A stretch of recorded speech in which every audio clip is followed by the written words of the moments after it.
Boa tarde a todos. Sejam bem-vindos à palestra de número 13 da 16ª Semana da Física. Agora nós teremos a professora Elika Takimoto, que estará apresentando a palestra de nome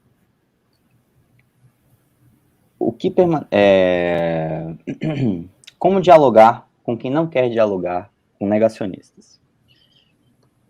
A professora Elika Takimoto conclui seus estudos de graduação em Física pela Universidade Federal do Rio de Janeiro, conclui mestrado em História das Ciências e das Técnicas e Epistemologia na Universidade Federal do Rio de Janeiro e doutorado em Filosofia na Universidade Estadual do Rio de Janeiro. Atualmente, a professora é coordenadora de Física do Ensino Médio Técnico Centro Federal de Educação Tecnológica Celso Socorro da Fonseca e é integrante do grupo de pesquisa de estudos sociais e conceituais de ciências, sociedade e tecnologia. Em 2014, recebeu da editora Saraiva o prêmio Saraiva de Leitura e coordena um projeto de pesquisa intitulado O que permanece da metafísica na mecânica do século XVIII. Professora, agora a senhora tem a palavra. Olá, gente. Olá, boa tarde para todo mundo que está aí assistindo. Aproveita que está no início da palestra aqui, para vocês, se vocês quiserem compartilhar o endereço para que mais pessoas venham assistir, né, essa provocação, essa palestra / provocação que eu vou fazer hoje aqui à tarde. O intuito aqui exatamente não é agradar ninguém, é tirar as pessoas dessa zona de conforto, né, esse local que se morre em vida. Então, se você conhecer mais professores, mais professoras ou mais pessoas que estão pensando sobre esse tema, debatendo sobre esse tema, pode chamar, pode mandar o link para que venha para cá e assista e participe no chat também, porque aí, depois da minha fala, a gente vai interagir com as pessoas que estão falando no chat, ok? Obrigada a galera aí que me convidou, João, e a galera daí do PET Física, né, está aqui na Universidade de Brasília. Para mim, eu já tive pessoalmente, acho que umas 2 ou 3 vezes, dando palestra, dando mini curso, aí com vocês, sempre foi uma interação muito, muito legal, muito, muito bacana. Gostaria que isso estivesse acontecendo pessoalmente, e bom, eu vou tentar agitar quem está aí em casa ou em algum lugar me assistindo para participar de alguma forma. Volto a falar, não trouxe aqui, não estou vindo com o manual de como você vai matar um negacionista, né? Que toda vez que eu coloco, inclusive a palestra mudou do título, porque antes era Como Dialogar com o Negacionista. E aí os comentários, toda vez que João Pedro, olha, João... Estou aqui com o priminho me assistindo, o priminho que já está primão, que legal. João Pedro, beijo, beijo, beijo, beijo. Aí me desconcentrei, perdão.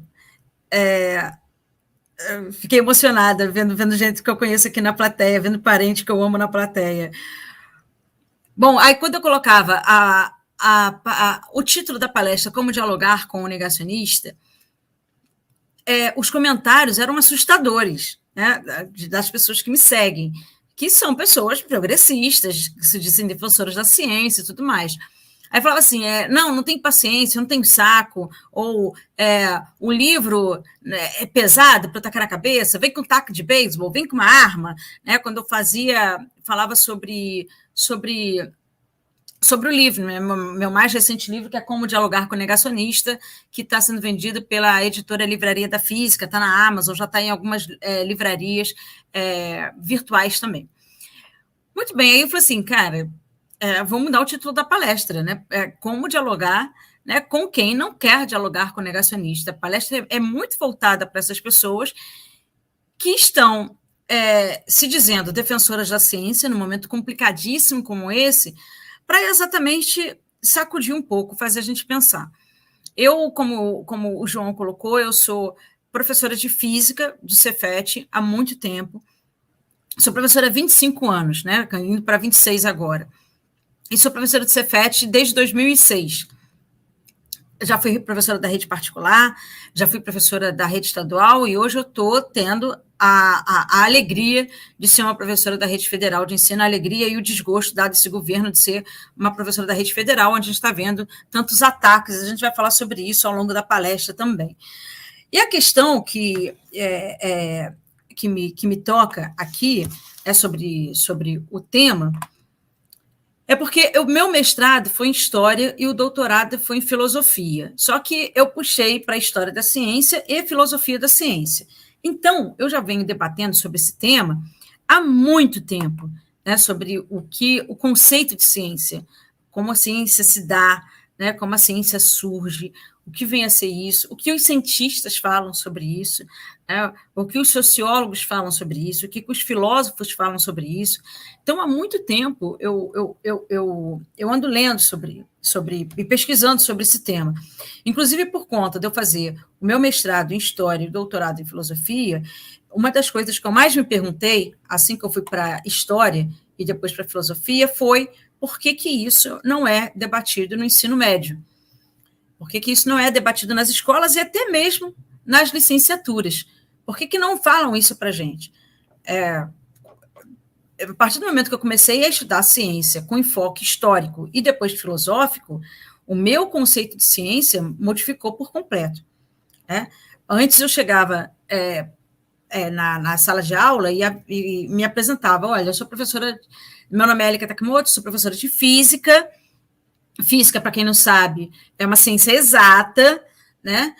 Aqui não tem discussão, aqui não tem controvérsia, aqui é pão, pão, queijo, queijo. Você vai discutir na aula de história, sociologia, filosofia, aqui não tem discussão. Eu mostro uma equação, a gente vai para o laboratório, comprova a equação, aqui é o lugar das certezas. Assim eu falava, porque assim me foi passado isso. Mas quando a gente começa a estudar, né? No meu caso, História e Filosofia da Ciência, a gente vê que não é bem assim, né? Que não são bem assim as notas dessa música. Né? Essa música tem algumas pausas e tem alguns acordes dissonantes que fazem parte dessa partitura.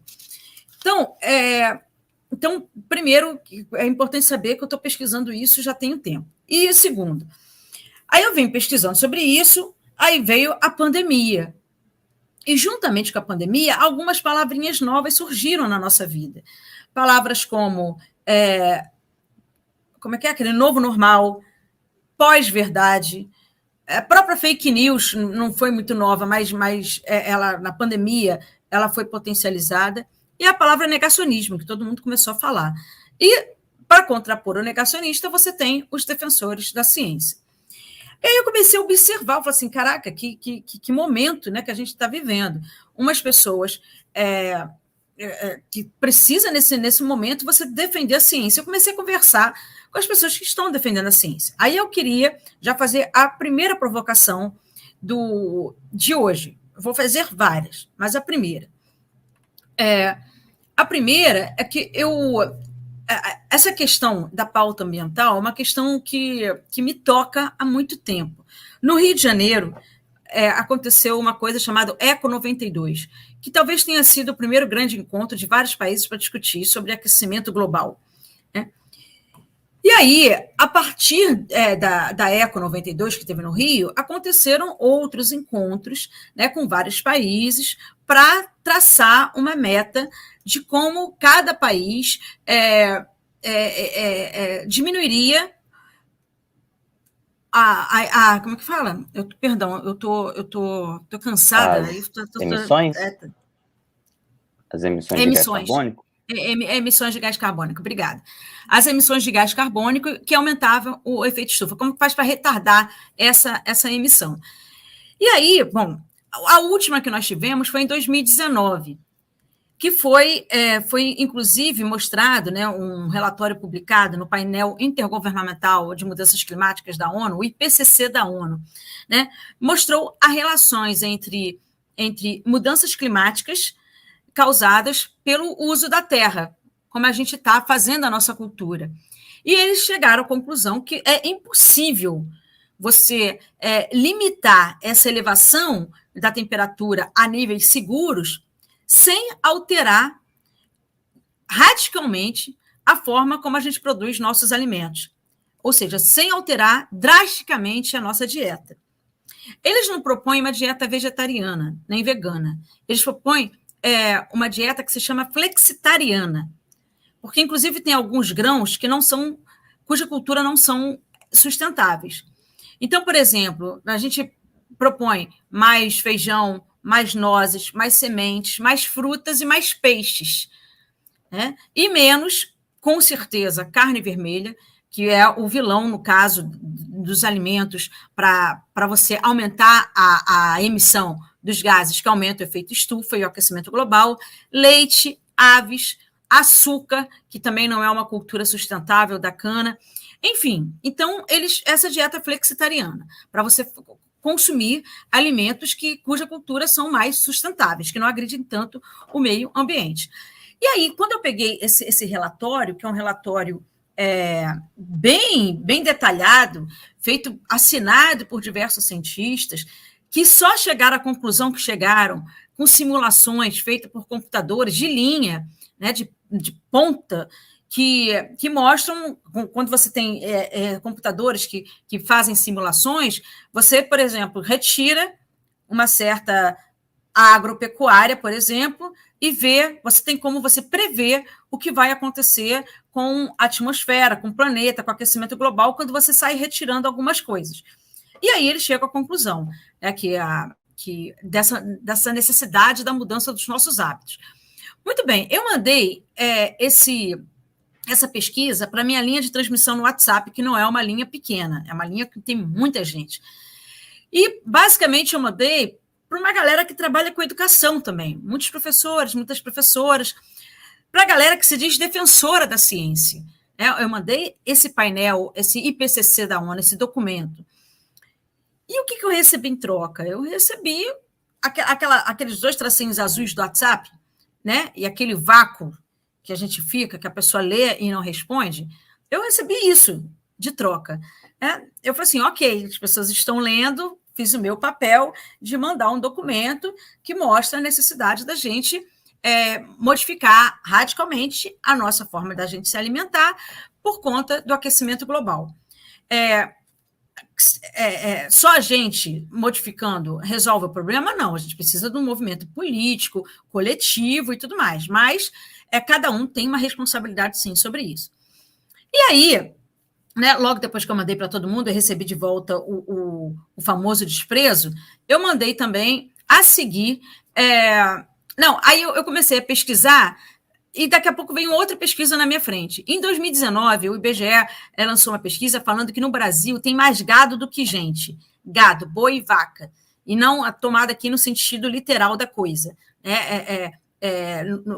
No sentido metafórico da coisa. E sim no sentido literal. Tem mais boi e vaca do que gente nesse país, nessa bagaça chamada Brasil.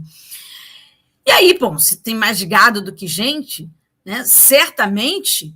tem muita gente lucrando com a agropecuária.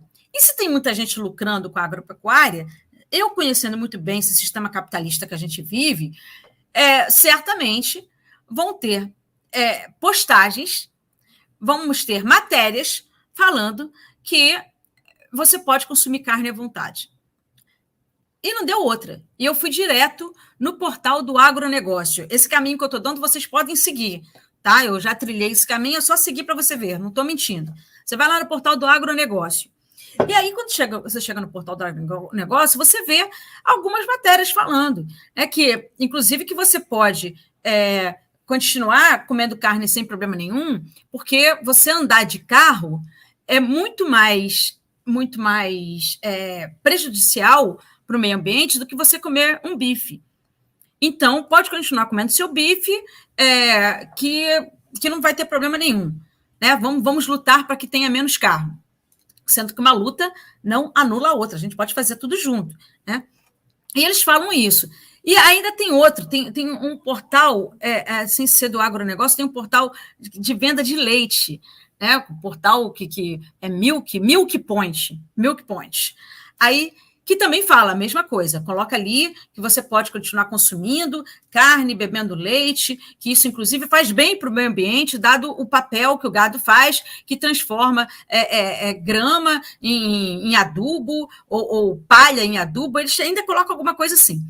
Aí eu peguei e mandei essas matérias do agronegócio, do portal do agronegócio e do Milk Points, aí mandei para a mesma linha de transmissão, que eu tinha mandado o documento que a ONU utilizou nas reuniões com vários países para falar sobre aquecimento global. E o que eu recebi em troca não foi 2 tracinhos azuis do WhatsApp, me dando desprezo. Não, as pessoas interagiram muito e estavam muito felizes com a notícia, que pode continuar consumindo carne. Estavam extremamente felizes. E aí, cara, quando você pega essa matéria do agronegócio e você vai ver quem assinou, você vê que o cara nem currículo Lattes tem. Não é um pesquisador da área. E aí eu falei assim, cara, então o que aconteceu aqui? Né? Resumindo essa história, o que aconteceu? Aconteceu que eu mandei para as pessoas que se dizem defensoras da ciência em 2021, eu mandei para essas pessoas um documento assinado por vários cientistas falando da responsabilidade que cada um tem para mudar a sua dieta, para a gente conseguir sair frear o aquecimento global. Obviamente, isso não é o suficiente, a gente precisa peitar outras instâncias para que modifique o comportamento. Isso é uma responsabilidade de todo mundo. E mandei a seguir uma matéria mequetrefe de 5ª categoria do portal do agronegócio falando: pode continuar consumindo carne à vontade, porque o pior é você andar de carro. Cada um tem um carro, é muito pior do que você comer um bife. E essas pessoas que se disseram defensoras da ciência abraçaram a segunda notícia e repeliram a primeira, que é assinada por vários cientistas. E aí eu gosto de ficar fazendo essas experiências,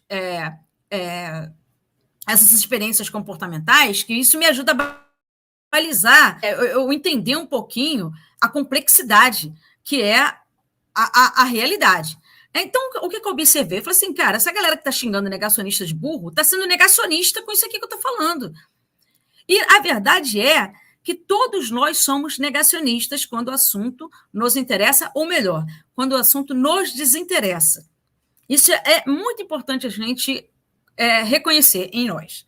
Porque a partir do momento que a gente reconhece isso traz humildade para um debate extremamente necessário na atual conjuntura. Quando a gente reconhece que esse mesmo mecanismo que acontece com as pessoas que comem carne e não querem nem saber de nenhuma pesquisa falando que ela tem que parar de comer carne, esse mesmo mecanismo que acontece no interior, na mente, no corpo dessa pessoa, acontece na cabeça de um negacionista que hoje nega a vacina. Como a gente está vendo exatamente agora acontecendo na CPI do nosso dia a dia. E aí, eu ainda estudando sobre isso, sobre a mente humana, eu caí num livro chamado A Teoria da Dissonância Cognitiva, um livro escrito em 1959 por um psicólogo chamado Leo Festinger. E ele tem várias experiências comportamentais, que muitas vezes falam, que mostra que a gente entra numa coisa que ele chama de inconsistência comportamental, numa dissonância cognitiva, que ele fala. E aí ele fala que a gente evita naturalmente qualquer informação que intensifique essa dissonância e você vai correr para situações onde ela se torna a menos perceptível possível. É o que o Leo Festinger fala. Então, o ser humano não busca a verdade, o ser humano busca conforto. É uma das consequências que o Leo Festinger fala. Ele não fala nesse livro, de 1959, ele não usa a palavra negacionismo, mas ele está falando sobre negacionismo. As pessoas, por exemplo, essas pessoas que sabem que elas precisam parar de comer carne para, se quiser contribuir para o meio ambiente, mas elas evitam tocar nesse assunto, porque fazer essa mudança interna vai dar para ela muito desconforto, vai dar para ela muito trabalho. Aliás, ela não sabe nem lidar com essa mudança, não consegue nem enxergar ela mudando a esse ponto. Então, ela foge desse assunto. Tá? Então, situações como essa, eu dei o exemplo da carne, porque é uma bandeira que eu levanto também, que eu sou vegetariana, mas eu poderia ter falado sobre vários outros assuntos. Vocês mesmos que vocês estão ouvindo aí, cada um, né, da onde está, certamente teve alguma situação onde você negou dados, você negou a verdade, porque isso estava te causando um certo desconforto. Entende? Então, é importante você saber que a gente, esse lado negacionista, a gente carrega com a gente. Então, entender o negacionismo nosso do dia a dia. Isso é uma coisa. Outra coisa é outra coisa que eu vou falar mais tarde, tá? E aí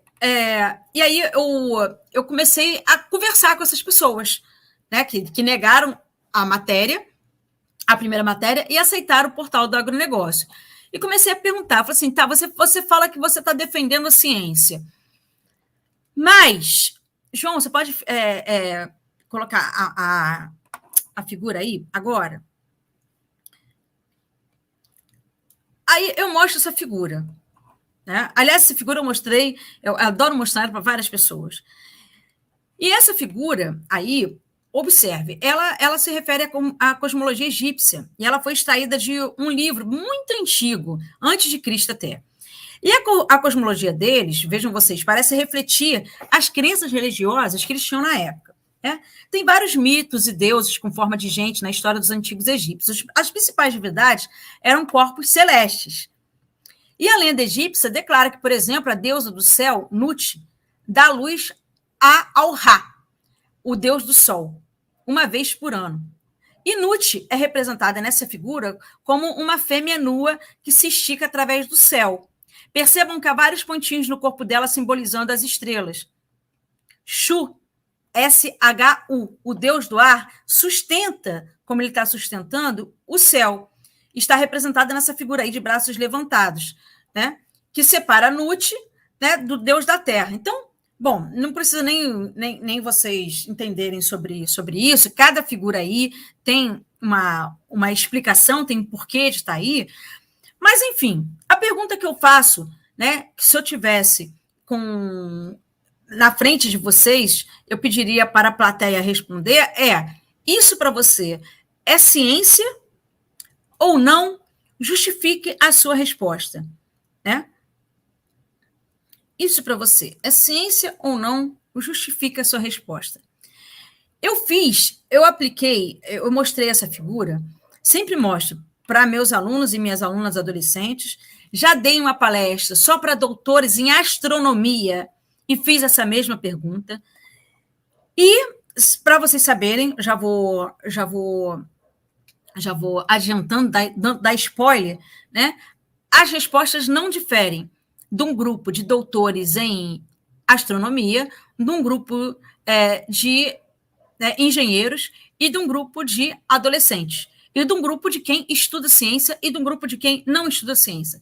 As respostas, elas são variadas, mas elas vão mais ou menos nessa linha. Tem gente que fala assim, por exemplo, não, eu acho que isso não é ciência, porque busca uma explicação para o mundo. Né? Ou então fala assim, isso é ciência porque está buscando uma explicação para o mundo. Tem gente que fala assim. Aí eu pergunto, né? Bom, a religião tem um propósito de explicar o mundo. Então, para você, religião é ciência? Aí a pessoa fica pensando. Né? Aí tem gente que fala assim, cara, isso não é ciência para mim. Não é ciência porque não tem matemática. Para ser ciência tem que ter matemática, tem que ter ciência exata. Aí eu falo, a teoria da evolução originalmente proposta por Charles Darwin, ela não foi formulada em termos matemáticos. E aí? Né? Um conhecimento que não é formulado por caracteres matemáticos é menos confiável? Por que seria? Né? Até que ponto a gente tem que confiar na matemática? São perguntas boas, né, de serem colocadas. Aí tem gente que fala assim, isso não é ciência, porque não tem como comprovar. Aí eu gosto de puxar, né, a teoria do Big Bang para discutir isso. A teoria do Big Bang fala que o universo surgiu há 14 bilhões de anos. Né? Aí eu pergunto, o que para você seria uma prova incontestável desta teoria? Incontestável, tá? Incontestável. Que o universo surgiu há 14 bilhões de anos, sendo que sequer a nossa mente consegue conceber esse tempo. 14 bilhões de anos. A gente tem alguns indícios, né, alguns cálculos que foram feitos que você caminha para 14 bilhões de anos atrás. Mas o que seria uma prova incontestável? Então, quando fala em prova científica, a gente vai ter que definir o que é prova, e aí é complicado isso. Bom, tem gente que fala assim, isso não é ciência, porque não há conceitos bem definidos, e não tem uma ordem causal. Ciência tem que ter ordem causal das coisas. Tem gente que responde assim, né? Aí eu vou puxar a mecânica quântica, quando a pessoa fala isso. Porque aí eu pergunto para a pessoa, você considera a mecânica quântica ciência? Ah, considero. Mecânica quântica, física quântica, ciência. Pois é. Mas você extrair relações causais num contexto quântico beira o impossível. E aí? Mecânica quântica deixou de ser conhecimento científico? Dito de outra forma, né?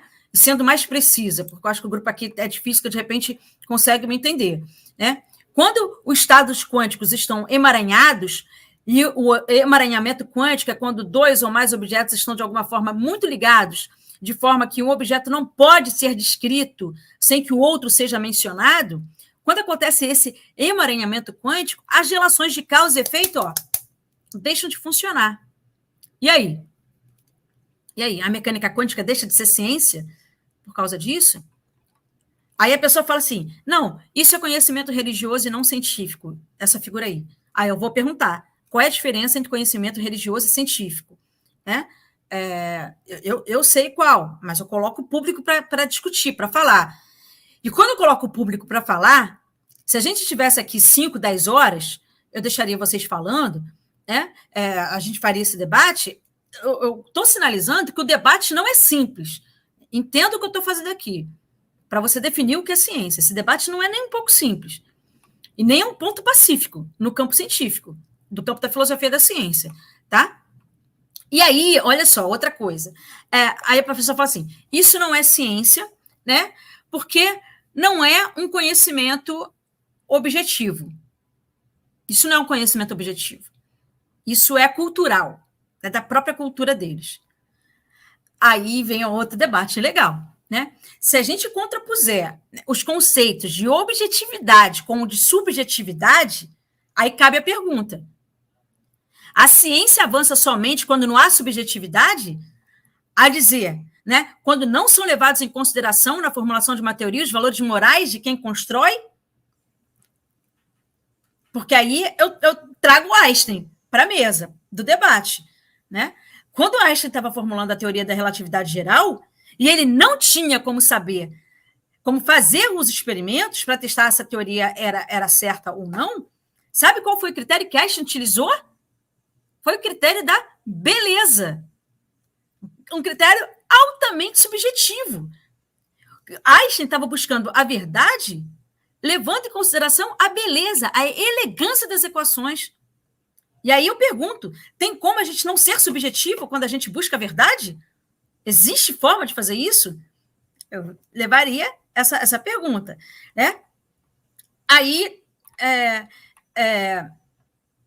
aí pode falar, isso também não é ciência porque a gente não vê nenhum método científico ser aplicado.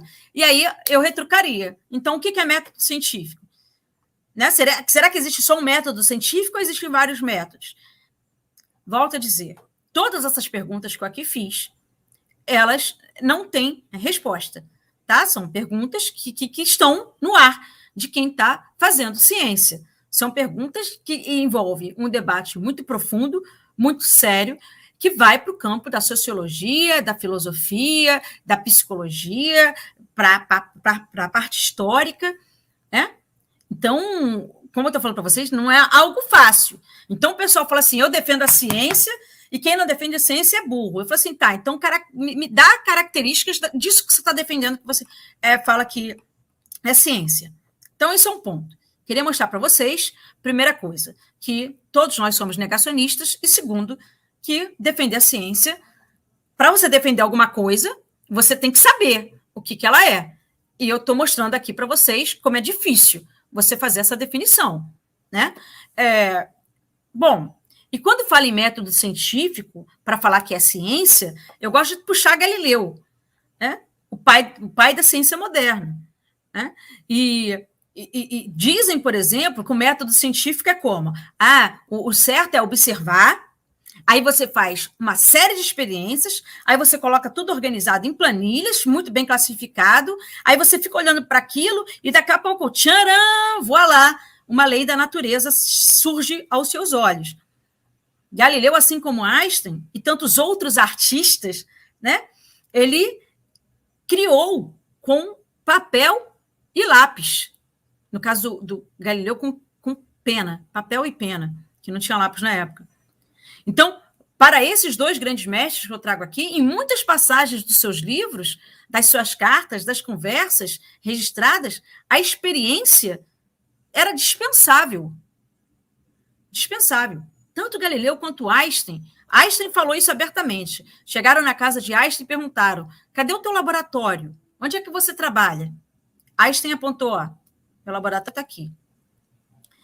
E Galileu, em várias passagens do livro dele, ele fala: eu não preciso fazer experiência.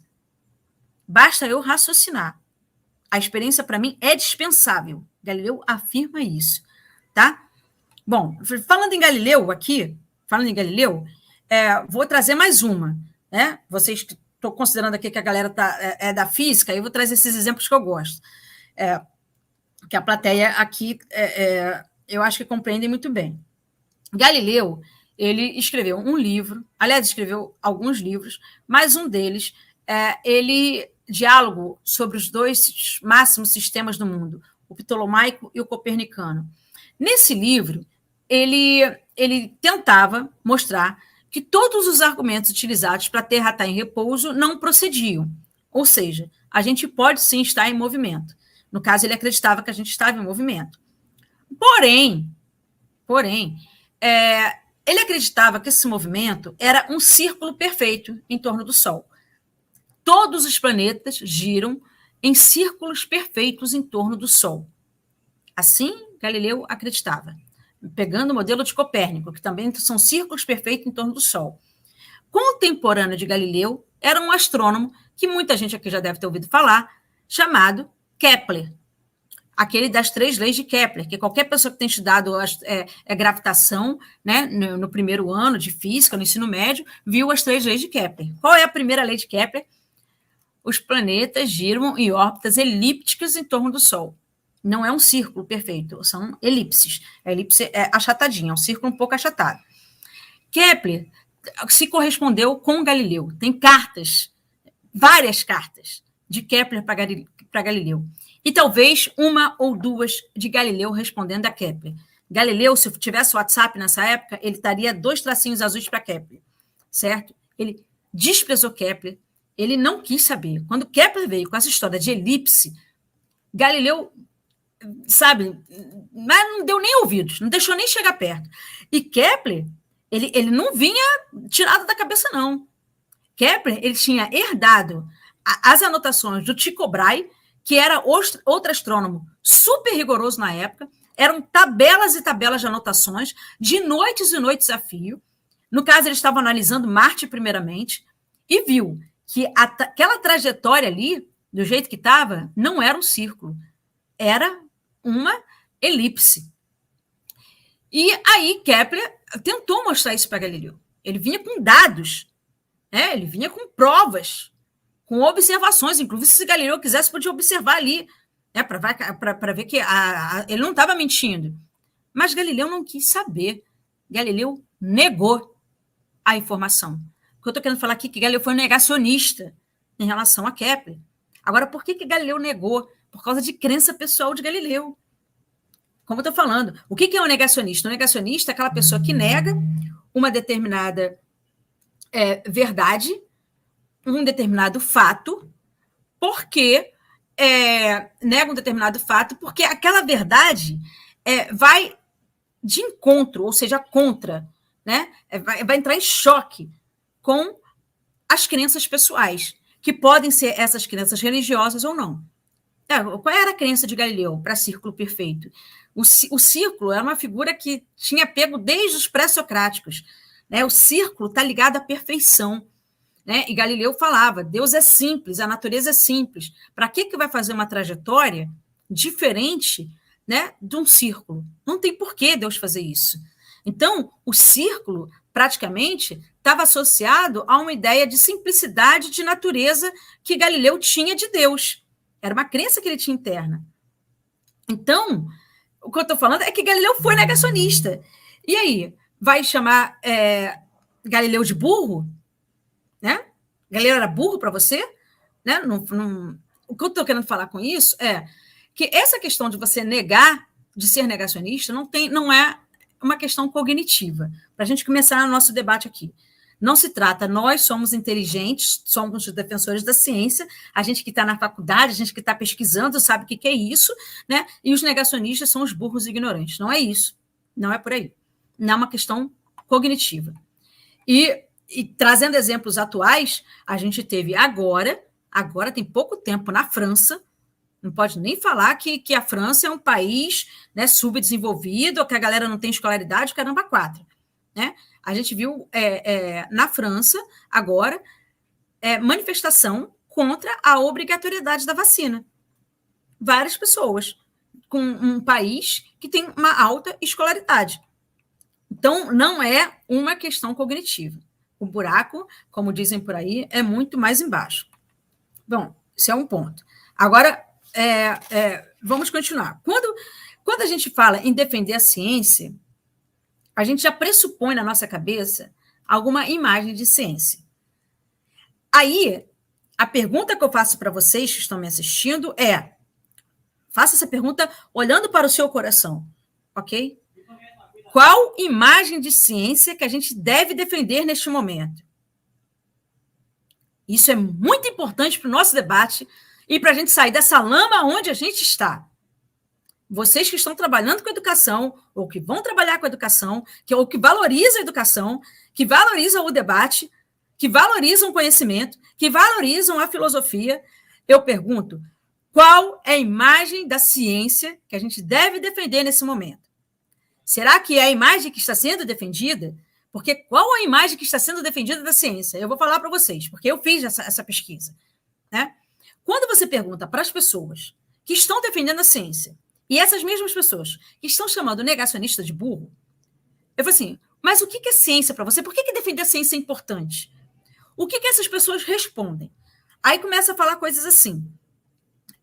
A ciência é importante porque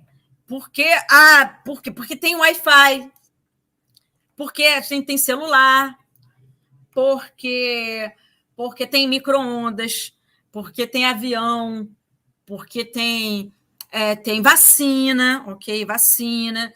Aí começa a falar assim. Falar assim, essa pessoa ela está achando que ela está defendendo ciência, mas ela não está defendendo ciência.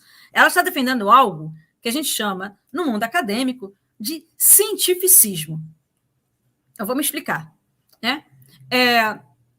Ela faz uma defesa de um conhecimento utilitário e puramente instrumental.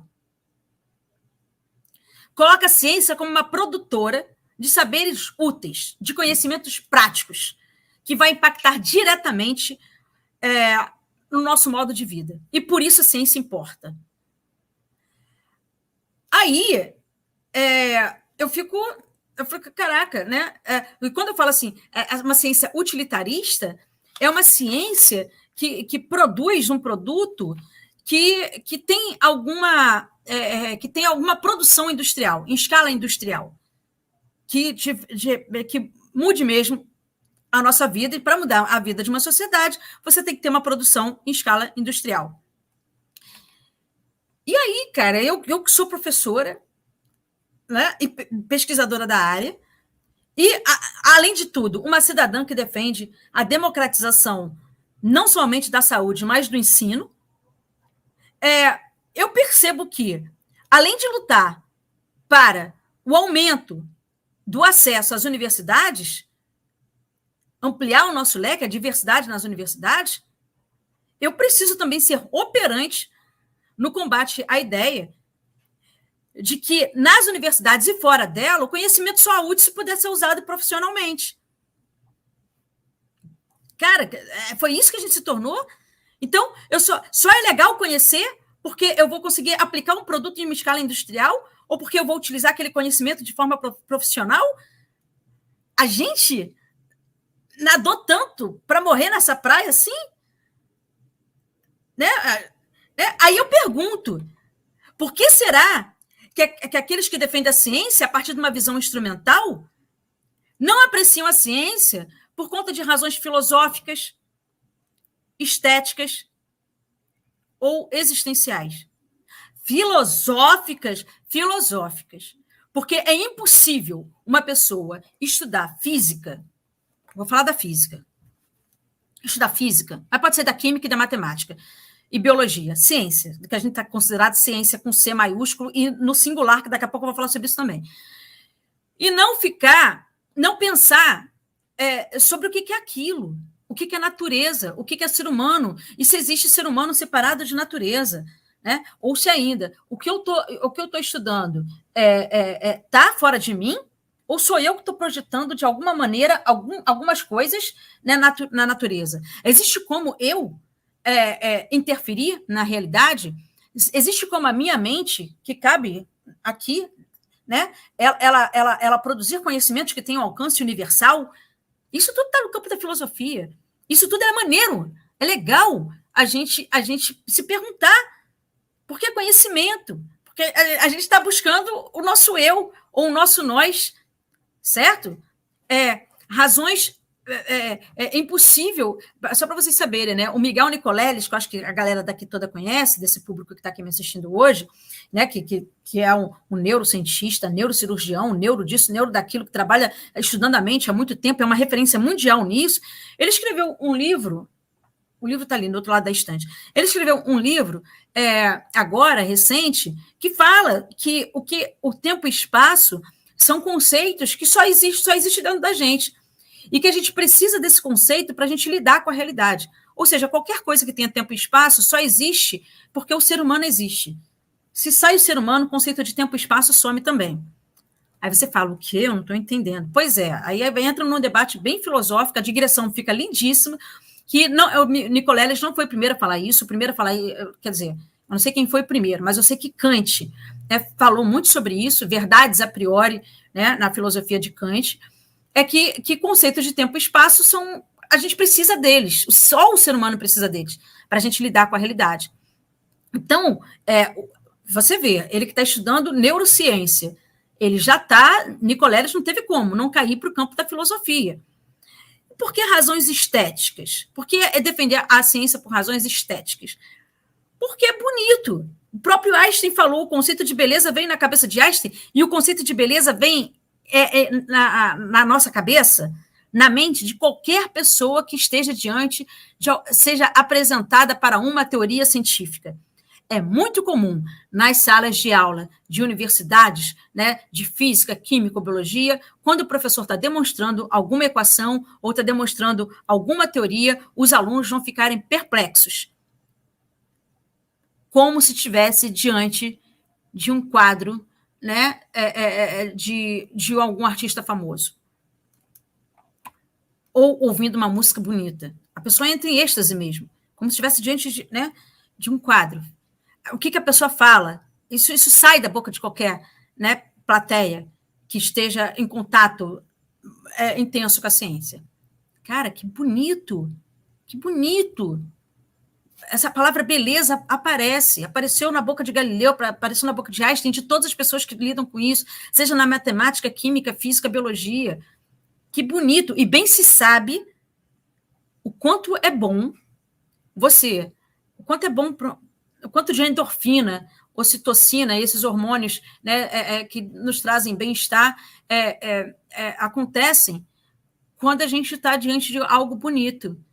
O bem que isso faz fisicamente para a gente, né? É bonito. Estudar ciência, o que eu estou querendo falar é que estudar ciência faz bem para a mente, para a alma, porque você está lidando com belezas, né? E ouvir uma música bonita, ver uma dança bonita, assistir um espetáculo bonito, uma teoria bonita, isso te faz bem. A gente não pode defender a ciência por aí? Eu preciso falar que tem que ter uma aplicabilidade industrial para defender a ciência? Né? Então, o conhecimento, a gente está num sistema tão doido e a gente naturalizou tanta coisa horrorosa nesse sistema e que o conhecimento é visto como algo de valor quando ele pode ser convertido de uma forma ou de outra em lucro. Se não tiver lucro, então não serve, então não é útil. Para que eu vou estudar isso? Se não, para você ver, né? Muita gente estuda para quê? Para ser alguém na vida. Né? E não é isso. A gente estuda, né? É bom você estudar, é bom você ler, é bom você conhecer, para você entender quem você é. Isso é legal. Isso é legal também. Eu quero valorizar isso. Eu quero valorizar esse lado do conhecimento da ciência. Como educadora, eu preciso disso para mim. Senão eu morro como educadora. É claro, longe de mim eu desconsiderar a importância de ter um emprego nesse mundo, de a gente formar bons profissionais para atuar em diversas funções. Longe de mim. Eu sou uma professora da Escola Técnica Federal. Eu tenho orgulho de falar que eu formo uns excelentes, ajudo a formar excelentes técnicos para atuar nessa bagaça chamada Brasil que a gente virou. Mas eu observo o mundo só. É só você olhar para a janela, não precisa ser no mundo pandêmico, antes da pandemia. Olha para a janela, olha para fora. E aí eu pergunto para vocês, esse mundo que a gente está parece um mundo bom, um lugar bom de se viver? O que está acontecendo? Né? O que está acontecendo? Bom, a única certeza que eu tenho é que repetir o que a gente está fazendo, tanto nas escolas quanto fora das escolas, não tem ajudado no propósito da gente melhorar esse mundo, tá? É o que eu estou querendo falar, é que ensinar física como um conhecimento inquestionável, objetivo, absoluto, é servir a uma linha filosófica chamada positivismo. Positivismo, vou explicar o que é isso, rapidinho, né? Vou resgatar a essência dessa corrente. Um positivista acha que a ciência, um positivista não, todo positivista, deixa eu melhorar, todo positivista acha que a ciência é uma atividade superior em relação a todas as demais. E a ciência, ela é responsável pelo progresso da sociedade. É o que eles defendem.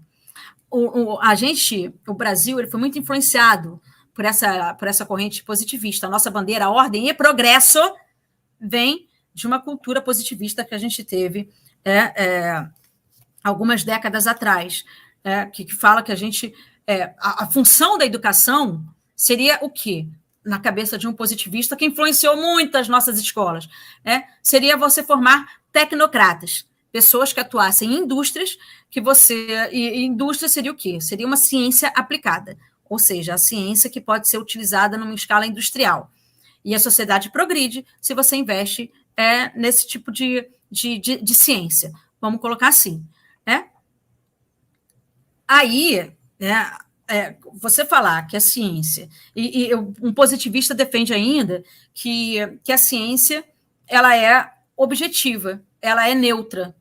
Então, você está defendendo conhecimento neutro por essência. Isso é ingênuo demais, gente. A gente que está estudando história e filosofia da ciência, ou sociologia da ciência, vê o quanto que isso é ingênuo. Né? Assim como não existe escola sem partido, como a gente viu muito, né? Assim como não existe movimento apartidário, como a gente viu em 2013 também, não existe ciência neutra. Né? Bom, eu acho que é necessário dizer, né, o que eu acho que é importante ser colocado, que a ciência é um produto cultural, assim como está afirmando o Nicoleles agora no livro dele. E sendo um produto cultural, todas as ciências são humanas, inclusive as exatas. E nessa via ainda, a gente não pode esconder que quando a gente fala em ciência no singular, a gente está se referindo a uma ciência ocidental. E mais do que isso, sexista. E mais do que isso, racista. Lá vem essa galera, movimento identitário, não aguento mais isso. Mas eu vou mostrar para vocês. Olha só. A gente tem não são todos os atores que atuam nesse empreendimento chamado ciência que possuem essas características, ou seja, são sexistas, são racistas. Mas a gente pode dizer sim, né, que de uma forma ou de outra as pessoas que são atores nesse empreendimento chamado ciência participam dessa discriminação, né? O próprio ato da ciência, da qual a gente está defendendo, não vir acompanhado de um adjetivo, já diz muito sobre o nosso preconceito. Por exemplo, para você se referir a um outro tipo de conhecimento diferente do ocidental e europeu, aí a gente tem que adjetivar cultura africana, cosmologia indígena, medicina oriental, aí tem que adjetivar. Então, o homem branco europeu é aquilo, está lá, ele é o modelo. O resto, a gente precisa adjetivar. Então, isso já aponta alguns preconceitos, alguns debates que eu acho que é importante a gente considerar nesse caldeirão aqui. E, assim, um caso que eu acho muito interessante de citar é no campo da primatologia, que existe a primatologia. Primatologia é um campo da ciência que estuda primatas. Então, durante muito tempo, existiam primatólogos, só homens, nessa área, como várias outras áreas da ciência. E aí, a galera, esse bando de homens, eles iam estudar um bando de comunidades de primatas. E aí tem vários artigos publicados em revistas científicas, então considerados como uma verdade, mostrando a importância dos machos alfas na comunidade. E caracterizando as fêmeas como as fêmeas são uma espécie com muito interesse, são interesseiras, precisam se reproduzir, né, precisam comer, alimentar o filhote. Então, elas se movem por interesse, e o macho alfa, devido à inteligência, o caramba quatro, né? E aí, o que aconteceu? O campo da primatologia, assim como outros campos da ciência, começou a ser desbravado por mulheres também. Quando as mulheres chegaram, e não foram poucas, e tem a dona Haraway, que é uma antropóloga, bióloga, que está dando um show, né, narrando esses casos, as mulheres chegaram para analisar a mesma comunidade de primatas. E qual foi a pergunta que elas fizeram? Elas fizeram uma pergunta diferente. Elas falaram assim, ao invés de ficar... Os primatólogos falavam assim, quando tira o macho alfa, vê o que acontece. Aí, quando tirava o macho alfa, via que a comunidade toda entrava em desarmonia, né? Ficava todo mundo desequilibrado, começava a acontecer guerras ali naquela comunidade. Aí descreviam a importância do macho alfa para a comunidade e tudo mais. Aí, quando as mulheres chegaram para estudar a mesma comunidade, elas fizeram uma pergunta. E a pergunta foi, e se tirar as fêmeas? O que acontece com a cabeça do macho alfa? Olha, veja bem, só pelo fato de mudar o olhar, os olhos, a pessoa que portava esses olhos mudou a pergunta, porque a sensibilidade foi outra, né? Olha só, o que eu estou querendo falar é que, né, você pesquisa, você faz as perguntas de acordo com as suas dores, os seus preconceitos. Então, se a gente está defendendo um conhecimento universal, a gente precisa defender que tenha diversidade nesses locais de pesquisa. É o que eu estou querendo falar aqui. E por que racista? Racista a gente tem vários casos na história da ciência, mostrando a discriminação com pesquisadores negros. Um dos casos que eu acho que o mais famoso, ou mais chocante, talvez, não sei se tem pior, né, nessas histórias, mas aconteceu aqui no século XX com um pesquisador chamado Cheikh Diop, né? Que ele defendia a comunidade que começou na África. Fato esse que está sendo confirmado agora por outros cientistas. E há muito tempo o Diop falava sobre isso. E há muito tempo ele foi desprezado pela comunidade científica, que agora está chegando à mesma conclusão que ele chegou no século XX. E a pergunta é, por que será que esse cara foi tão desprezado? Né? Era um homem negro. Assim como ele, tem vários outros cientistas cuja opinião foi solenemente desprezada. Então,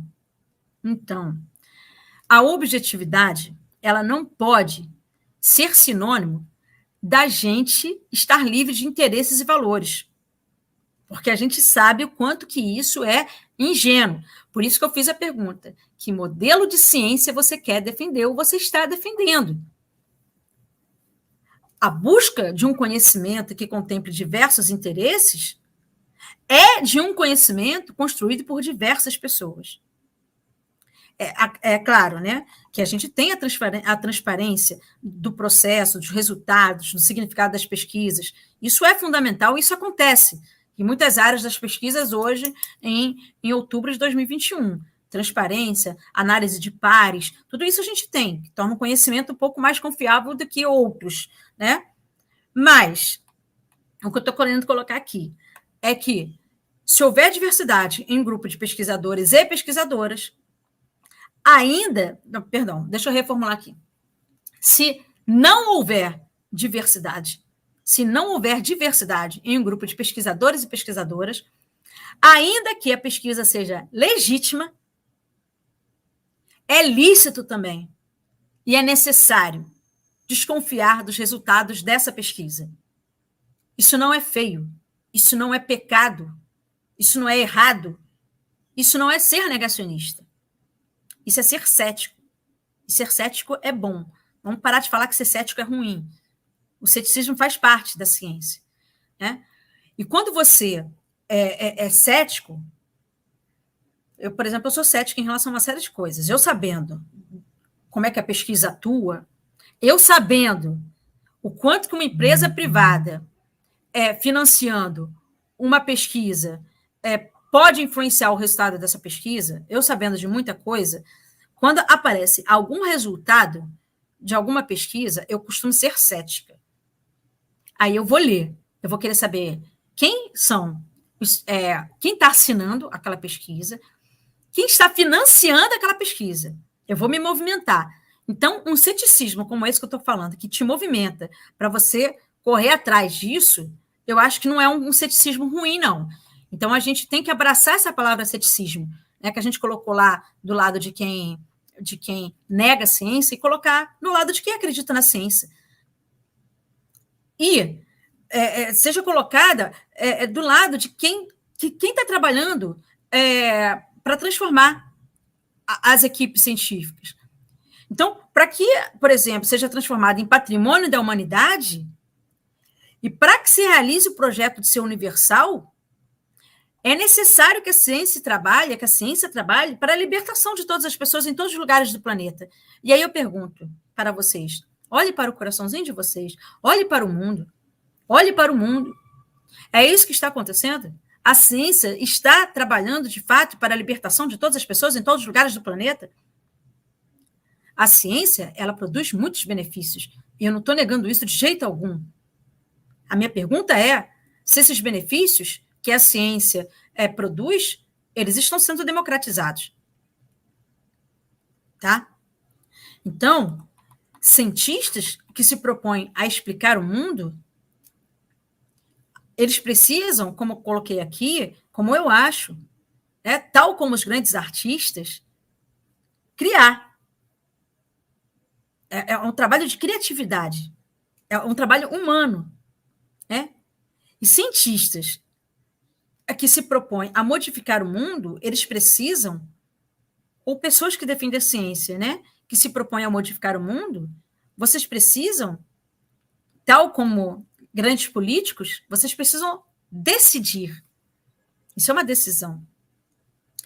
Então, o que eu estou querendo falar é que não é só um problema cognitivo.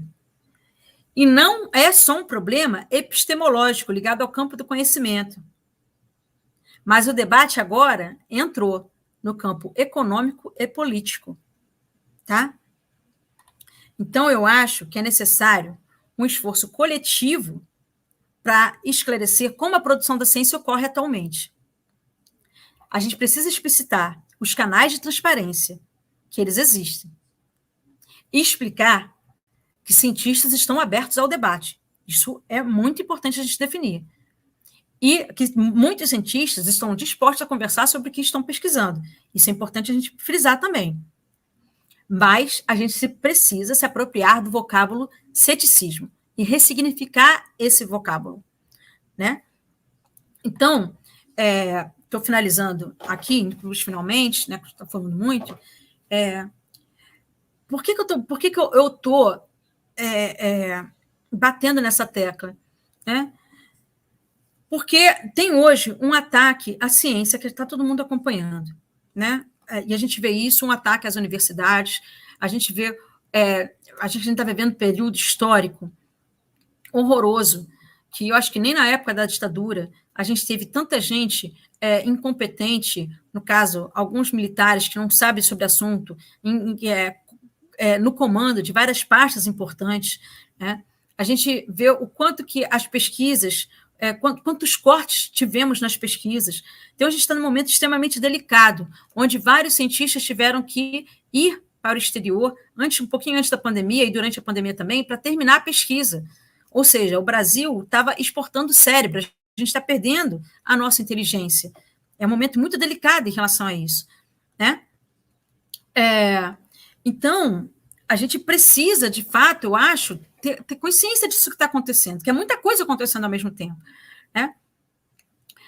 Então, acho que o ataque à ciência promovido pela pós-verdade, essa palavrinha aqui também, uma palavrinha nova, ele é melhor compreendido, esse negacionismo, porque várias verdades, entre aspas, e consensos científicos, eles estão se chocando com crenças e valores de quem está recebendo. Se a gente entende a condição social, política, psicológica de quem se recusa a ouvir uma verdade, ou simplesmente a pessoa recusa de prontidão, eu acho que a gente consegue pensar em algumas saídas para essa lama que a gente está. Né? Bom, eu acho que o amor ao diálogo precisa ser fomentado. Eu, como uma pessoa que hoje atuo também no campo político, eu acho que a democracia ela só avança com diálogo. Divergências são super bem-vindas e diálogo mais ainda. Mas o diálogo pressupõe você falar, mas pressupõe também você ouvir. E muita gente não está disposta a ouvir. Por isso que o título da palestra ficou Como dialogar com quem não quer dialogar com o negacionista. Eu acho que muros precisam ser derrubados. E uma ferramenta boa para a gente derrubar os muros é entender que afirmar uma verdade científica, afirmar qualquer verdade científica, é falar sobre algo social e político. A escolha do que vai ser falado, do que vai ser publicado, é política, essa escolha. A gente pode usar a ciência. Aliás, a gente pode, mas não deve usar a ciência para encerrar um debate. Está provado cientificamente que... Cala a boca, cara. Está provado cientificamente que cientistas já comprovaram isso. Não. A ciência não pode ser usada para encerrar o debate. Eu acho que a gente pode usar a ciência, como estou tentando fazer agora, para iniciar esse debate, mas um debate menos ingênuo. Qualquer ato de dizer verdades implica interesses e valores. Né? Por isso, quando a gente fala em ciência, ainda mais ciência, um C maiúsculo e só a ciência, você vai estar falando do conteúdo, certamente. Né? Mas você vai estar falando também muito de si próprio, como você enxerga tudo isso. Tá? Volto a dizer, o ser humano ele busca o conforto e não a verdade. Então, a pergunta que eu acho que a gente tem que fazer acho que quando a gente começa a perceber a ciência, né? No meu caso, que eu estudo muito história da ciência, como um processo criativo, um processo social, um processo cultural, né? Sem, contudo, negar, eu não nego isso, que há verdades sendo produzidas ou descobertas, aí a gente consegue debater não somente sobre as verdades no universo, mas sobre, e isso é muito importante, as condições e possibilidades de você evocar essas verdades. Dito de outra forma, como é que a gente pode confiar na ciência sem perder a capacidade de criticar a prática científica? Ué, mas eu tenho que criticar a prática científica? Eu acho bom. Eu acho bom. Citei aqui alguns exemplos e posso citar outros. Eu, como mulher aqui, vivendo no campo da ciência, né, vendo a quantidade, né, de vezes, né, que tentaram me calar, e cientistas tentaram me calar, eu posso falar, pô, se eu não for criticar a prática científica, eu vou estar assumindo muita coisa, como sendo natural, como machismo no campo, dentro dessa prática científica. Eu preciso criticar a prática científica. Tá? Então, o que eu estou falando é, a gente não precisa ser ingênuo na defesa da ciência. Não a gente aqui que está trabalhando com isso, numa universidade. E o fato de se fazer ciência em um país capitalista não é irrelevante para o debate. E lá vem a comunista. Eu não estou defendendo aqui comunismo. E nem a minha opinião sobre o comunismo importa aqui. Uma coisa é fato. O capitalismo selvagem que a gente vive, né, que chega a causar essa desigualdade que a gente vê aí nas ruas, pessoas passando fome, disputando osso. Sabe? Esse sistema, esse lucro desenfreado, pessoas podres de ricas e pessoas no campo da miséria, esse sistema, ele modifica muita coisa. E modifica também, influencia também a forma de se fazer ciência. Que tem um estreitamento das relações entre universidade e indústria. Então, a influência que grandes empresas têm na pesquisa realizada em instituições não pode ser desconsiderada nesse debate. Vide Prevent Senior, que é o grande exemplo disso tudo. E que não é pontual Prevent Senior. Prevent Senior, o que você está falando? Eu estou falando agora que foi uma empresa, né, um plano de saúde que usou seres humanos em pleno 2021 como cobaia, ocultando o número de mortos. Encheram pacientes com kit Covid, que já está comprovado que não funciona e que ainda, além de não funcionar, para a pessoa que fica tomando aquilo sem necessidade, pode fazer mal, a pessoa pode virar óbito, como aconteceu, e eles esconderam esse número das pessoas com óbito para continuar vendendo cloroquina. Isso é o quê? Isso é indústria privada se metendo com ciência. Esse exemplo atual. Só existe esse, não.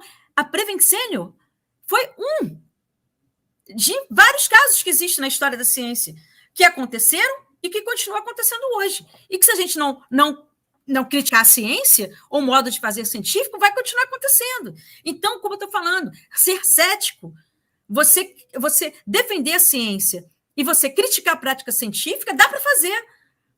Dá para fazer. A gente pode fazer tudo. Uma coisa não anula a outra. Entende? Né? É isso que eu estou falando. O tripé ciência, tecnologia e indústria passou a ser, em alguns casos, um critério de escolha para financiamento de pesquisa, pela antecipação que vai ter no impacto da economia. Então, dependendo da pesquisa, ela pode ter ou não pode ter financiamento. Porque pode ter ou não pode ter um impacto bom na economia. Isso faz parte do modo da prática científica, que inclusive acontece em algumas universidades. Por isso que a gente tem que defender, né? Eu já estou falando de toda solução. A gente precisa defender, né, que a produção da ciência tem que ser, não pode ter indústria privada, ou se tiver, isso tem que ser muito bem falado, tem que ser extremamente transparente, porque o risco que a gente corre é imenso. O risco de vida, como a gente está vendo aqui agora. Né? E por que eu estou falando isso? Agora, mais uma vez, finalizando aqui. Por que eu estou falando tudo isso? Porque a gente está vendo aqui, né, as universidades sendo atacadas, pesquisas perdendo financiamento. Quais foram as primeiras pesquisas que dançaram neste governo para perder financiamento? Pode olhar em portal da CAPES, CNPq. Foi em quê? Foi sociologia, filosofia, história, as ciências sociais. Por que perderam financiamento? Essas. Por quê? Sabe o que eles falaram? Porque não é útil. Não tem utilidade. Por isso que eu falo, quando você defende a ciência, quando a pessoa começa a defender a ciência pelo viés utilitarista, eu quase morro aqui, porque você está falando também que não tem que investir em filosofia, sociologia e história, em ciências sociais, porque não é útil.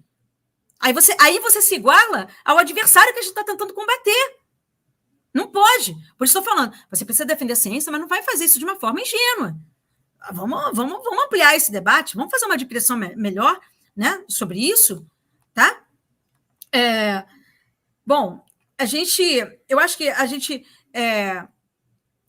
a gente precisa saber, né, o que a gente está defendendo. Né? Se a gente está defendendo algo público, democrático, universal, então a gente tem que lutar por esse tipo de coisa que seja público, democrático e universal.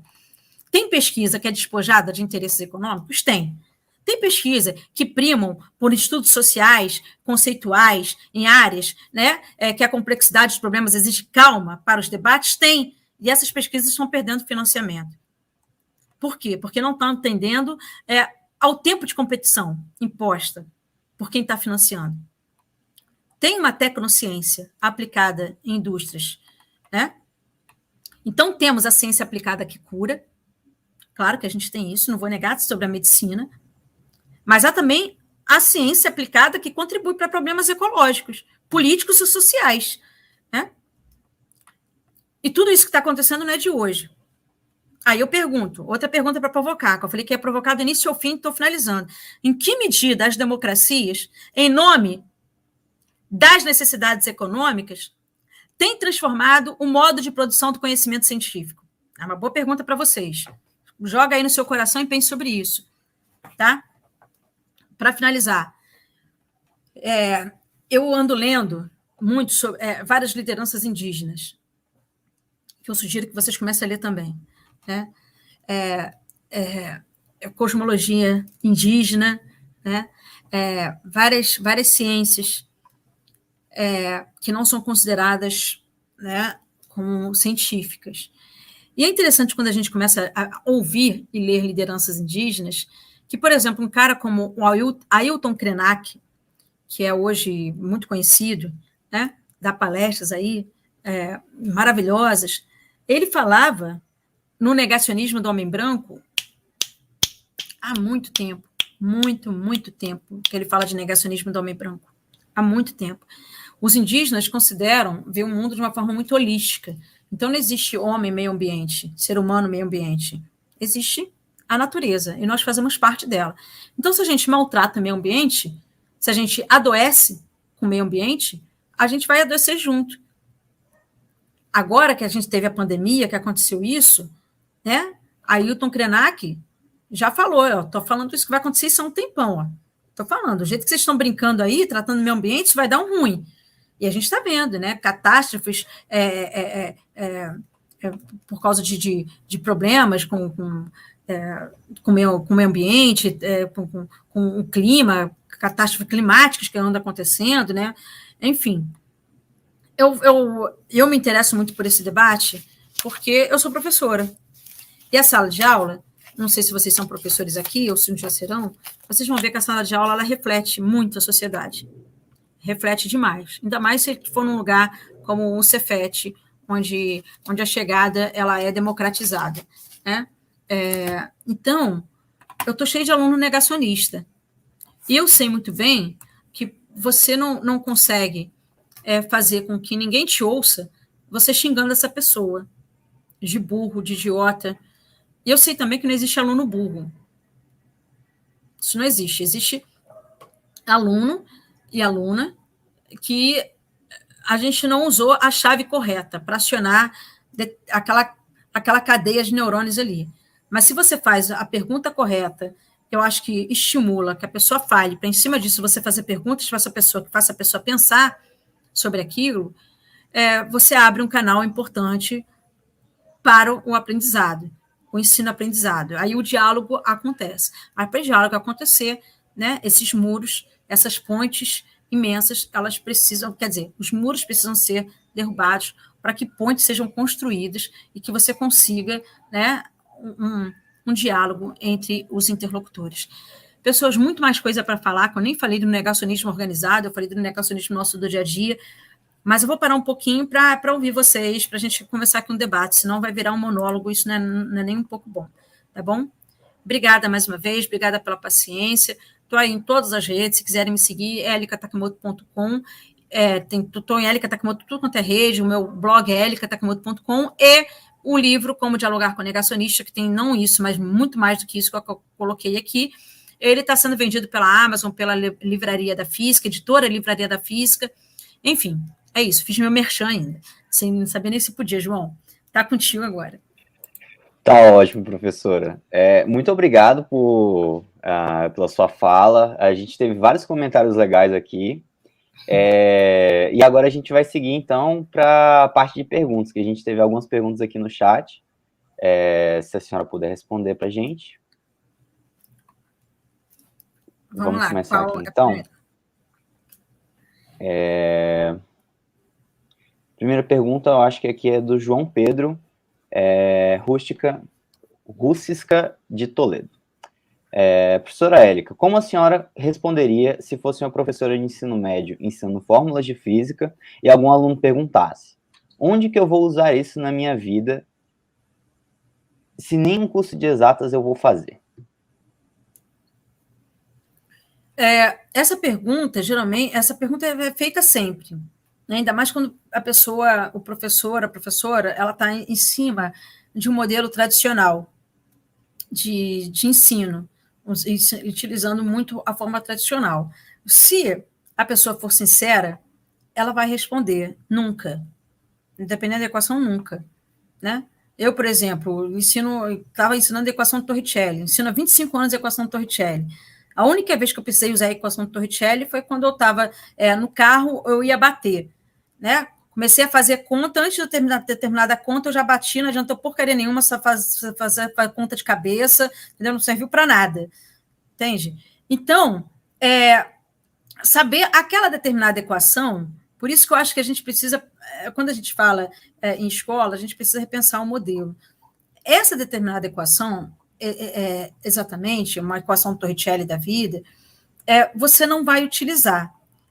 Mas você saber em que contexto elas surgem, por que elas surgem, e o que ela significa, o que significa você equacionar um fenômeno físico, e você entender como é que aquela linguagem foi criada, que determinados fenômenos físicos são equacionáveis e, portanto, são previsíveis, e que a previsão é um poder, como já escreveram aí no chat, que eu já li, conhecimento é poder. Isso te dá ânimo para você se perguntar, né? O que mais é possível equacionar nesse mundo? Nós somos equacionáveis, né? Então a gente equacionar, a gente não deixa de fazer uma leitura do que é natureza. Então eu falo assim, primeiro eu dou a minha aula muito vai sempre com enfoque histórico-filosófico, né? Então, você mostrar em que contexto histórico e quais são as questões filosóficas envolvidas para que aquela equação surja é muito bonito. Entende, João Pedro? É muito bonito. E quando eu faço isso, quando eu passei a colocar história e filosofia da ciência na minha aula de física, ao invés de ouvir aluno me perguntando aonde é que eu vou usar isso na vida, a pergunta modificou. Né? Aliás, a pergunta nem modificou, não teve nem pergunta. Foi o cara, que maneiro, que bonito. Cara, como é que pode? Eu já dei um curso na UNB mostrando como Galileu chegou à equação que a altura de queda é proporcional ao tempo ao quadrado. Mostrei. E, cara, a galera aplaudiu de pé. Mas não aplaudiu de pé a minha, aplaudiu de pé a Galileu. Porque é bonito pra cacete. E isso não tem nenhum livro didático de física.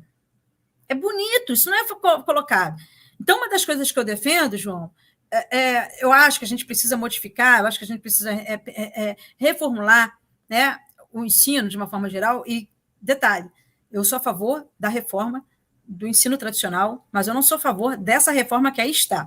Essa reforma que aí está é um desserviço. Né? A gente está ruim, mas a gente vai para um lado, vai piorar em termos de ensino e qualidade de ensino nesse país. Mas, enfim, a gente precisa colocar mais história e filosofia da ciência no ensino médio. É a defesa que eu faço, João, para não ter que ouvir essa pergunta. Eu acho que fica muito mais interessante, até mesmo para quem está aprendendo. Com certeza. Saber da onde que vem as coisas, eu acho que mostra um pouco do porquê que a gente mostra todas essas coisas durante o ensino médio, né? E a gente consegue ver que a criatividade, Galileu foi extremamente criativo, sabe? O poder de abstração, da ciência. O título da minha tese de doutorado é o que há de metafísica na física. Meta é aquilo que a gente não consegue pegar, é aquilo que não, sabe, não é palpável, né? Então, tem muita. Olha só, vou aqui, tem a galera da física aqui me assistindo, né? Quando você vai falar em leis de Newton, a primeira coisa que Newton colocou, livro 1, página 1, foi a definição de espaço e tempo absoluto. Definição essa que Miguel Nicoleles fez um livro falando sobre isso agora, que Kant falou sobre isso. Definição essa que não foi aceita por vários filósofos naturais da época.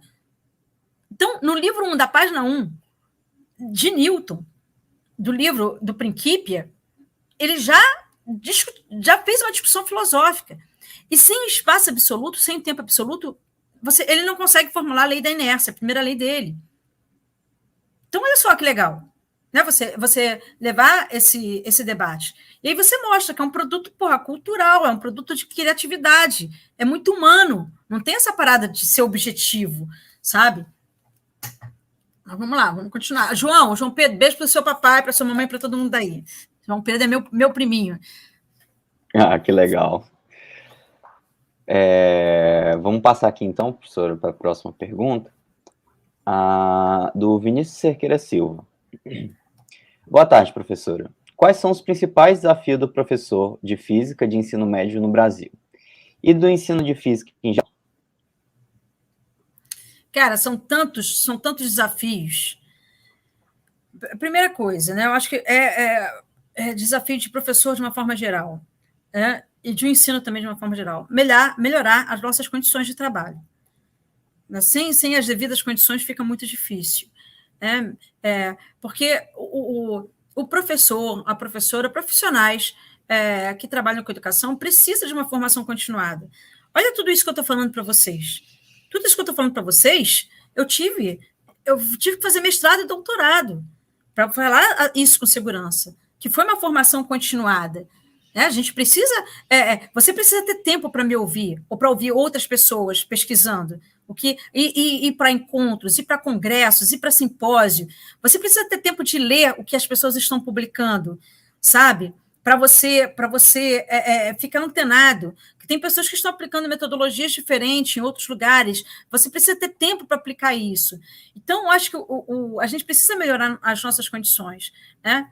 Eu acho também que, no caso, lutar por uma educação pública, também eu acho que isso é fundamental. Eu fui professora da rede particular de ensino, sabe? E eu não tive liberdade nenhuma para fazer nada, né? São todas as escolas que são assim? Não, mas são muitas. Eu era marionete, eu era soldado de dono de escola. Eu tinha que fazer aquilo, aplicar aquela apostila, fazer aqueles exercícios, e eu não podia fazer nada além daquilo, nada menos e nada mais, sabe? Eu tinha que fazer aquilo. Eu também começo a aplicar História e Filosofia da Ciência. Por que eu estou com essa liberdade metodológica toda? Porque eu estou numa escola pública que me permite ter essa liberdade. Eu sou uma professora concursada, que a escola permite ter essa confiança em mim, que eu estou cumprindo uma ementa com responsabilidade, utilizando uma metodologia que não é tradicional. Mas para isso eu tenho que ter liberdade de fazer. Então, um dos desafios que foi colocado aqui, a pergunta, é você ter liberdade. O professor precisa ter liberdade de cátedra. E é o que estão querendo nos tirar. Então, quando eles colocam escolas cívico-militares, essa aberração que estão colocando aí, que não tem nada a ver com escola militar, pega a pior que tem da escola militar e coloca nas escolas cívico-militares, eles estão falando que o professor só serve para ensinar. Quando eles falam em ensino, eles estão falando em conteúdo, mas aquele conteúdo enciclopédico. E a escola não se pode mais prestar esse papel. Informação todo mundo tem na mão, no celular. Não faz sentido pedir para um garoto decorar a equação. Não faz sequer sentido, acho eu, você não poder consultar o celular durante a prova, durante a aula. Eu adoro fazer prova onde o aluno consulte celular. Adoro. Aliás, as minhas provas, quando a gente estava no presencial, era assim. Por quê? Porque eu mostro para o aluno que não adianta ter informação se você não souber pensar em cima dessas informações. Eu ainda falo, procura no site tal. que você vai ver o que eu estou falando. Pega esses dados. Agora, faça uma pergunta sobre isso que você está vendo, que tem a ver com o que a gente está discutindo às vezes. Faça uma pergunta. Né? Então, é muito mais fácil você ensinar um aluno a responder do que um aluno a perguntar. Você estimular a crítica, a rebeldia, e não a disciplina. Eu tenho pavor dessa palavra disciplina. Tenho pavor. Disciplina uma turma toda em silêncio obedecendo, sabe? Isso, para mim, é o filme de terror na minha vida, sabe? Uma turma em silêncio me ouvindo. Né? Claro, quando eu falo disciplina aqui, nesse sentido. O respeito, obviamente, tem que existir. Né? Não era uma disciplina de educação. Eu estou falando pessoal, quando fala assim, tem que ser todo mundo disciplinado. Disciplinado, todo mundo igual, todo mundo uniforme, pensando da mesma maneira, aprendendo ao mesmo tempo. Isso é uma aberração que o sistema capitalista criou também. Isso não existe. Isso não existe. Então, eu acho que fica muito mais interessante a gente pensar em novas metodologias, pensar no aluno do século XXI, você saber que você falar para uma turma de 15 anos, com uma galera de 15 anos, durante 1 hora, você corre o risco, e possivelmente vai ser muito desinteressante, ou seja, que a melhor forma de você ensinar é fazer com que o aluno e a aluna se entendam como protagonistas do aprendizado. E, para isso, tem metodologias que você utiliza, né, para que você só conduza o aprendizado. Mas quem faz as perguntas, quem comanda tudo é o aluno, é a aluna. O professor, ele tem um outro papel. Né? Não faz mais sentido o professor ficar ensinando. A escola, hoje, do século XXI, precisa cumprir um outro papel. É o que eu estou falando. Não faz sentido a gente dar uma aula que o garoto vai encontrar 1000 vezes melhor no YouTube, com recursos audiovisual. A escola tem que ser um lugar onde a pessoa compreenda mais sobre si mesma. Ela desperte nela, né, o que ela tem de melhor, desenvolva as competências, ela consiga trabalhar no coletivo, ela consiga pensar, ela aprenda a refletir, ela crie sensibilidade para ser um agente de mudança nesse mundo. Né? Isso tudo é desafio do professor, porque são muitos desafios, né, que são colocados. Né? Então, a pergunta que se faz, o professor sempre vai atuar politicamente em sala de aula, não existe isso, educação neutra também, pelo amor de Deus, tá? Sempre vai atuar politicamente. Aí você pode, como disse Paulo Freire, você pode atuar para que o seu aluno ache que tudo que tem aí fora é natural, sempre foi assim, a desigualdade é natural, faz parte do mundo, né? Os bons têm seu lugar, os ruins também, e por aí vai, né? Ou você educa para esse ser um agente transformador desse mundo. Você sensibiliza para as questões da desigualdade. Você sensibiliza esse ser humano para o trabalho no coletivo. Isso dá para você fazer em aula de física, tá? Como dá para fazer? Utilizando metodologias especiais para isso. Convido vocês que estão aqui, se por acaso tiverem curiosidade, né, quando terminar aqui, ou deixar salvo, digitar aí Elika Takimoto Jigsaw no YouTube. JIGSAW, quebra-cabeça em inglês. Elika Takimoto Jigsaw. Vai aparecer um vídeo, que eu fiz questão de fazer esse vídeo, foi em 2019, se não me engano, de uma metodologia que eu utilizei no Cefet. E como essa metodologia deu certo. E como ela foi modificada na mão dos próprios alunos e alunas, pelas mãos da turma que eu apliquei. Porque a educação é isso, é dinâmica. Não tem isso, o professor se formou e vai dar a mesma aula durante 30 anos. Você vai se adaptando conforme a realidade de cada comunidade que você está. Uma coisa, por exemplo, é dar aula de geografia, né? Aqui, por exemplo, no Rio, para Bangu. Outra coisa é você dar uma aula de geografia para uma pessoa que tem outras vivências. Né, que viajou pelo mundo. Você pode dar outros exemplos. Você por exemplo, para que a criança entenda o que você está falando e sinta, compreenda a necessidade daquilo, você tem que dar exemplos que estão no dia a dia da criança. Então, o professor tem que se adaptar. Professor de matemática, geografia, história, física, tem que se adaptar à comunidade. Para isso, primeira coisa, a gente precisa ter condições, tem que ter tempo para isso. Né? E liberdade, sabe? Acho que tem condições e liberdade para a gente atuar. E são duas coisas que estão sendo nos tiradas. A primeira sempre foi, e a segunda, né, como nunca.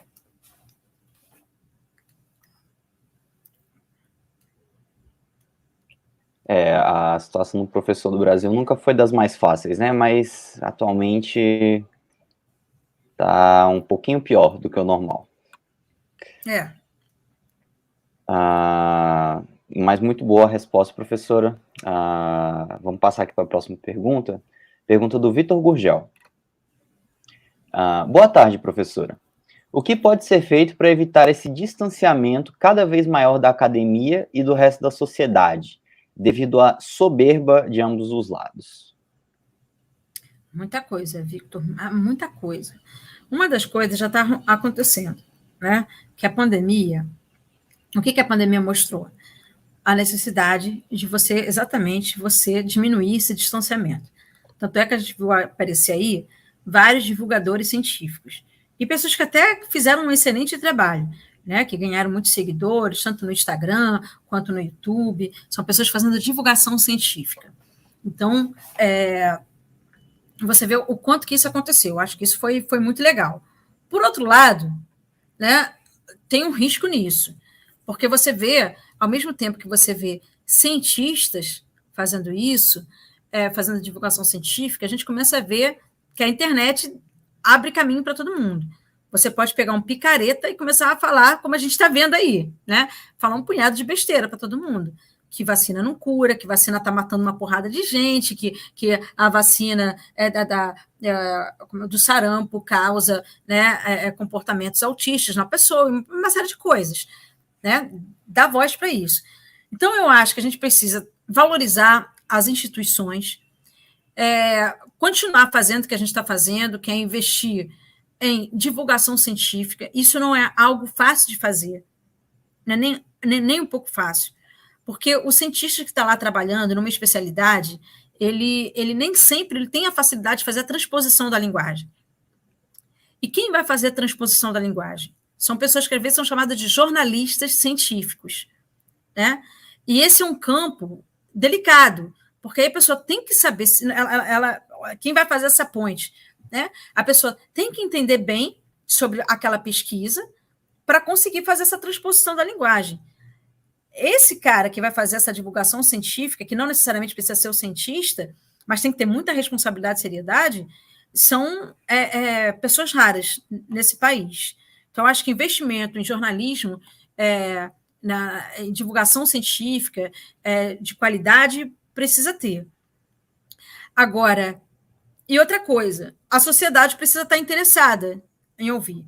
E muita gente não está interessada em ouvir.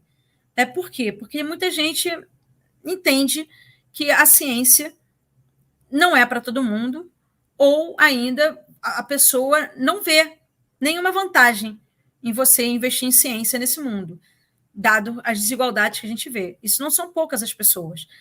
A gente começa a ver com pesquisas que são feitas. No meu livro, eu cito. Eu peguei várias pesquisas que foram feitas pelo Instituto Gallup, mostrando o quanto que as pessoas estão desconfiando da ciência. Aumentou muito.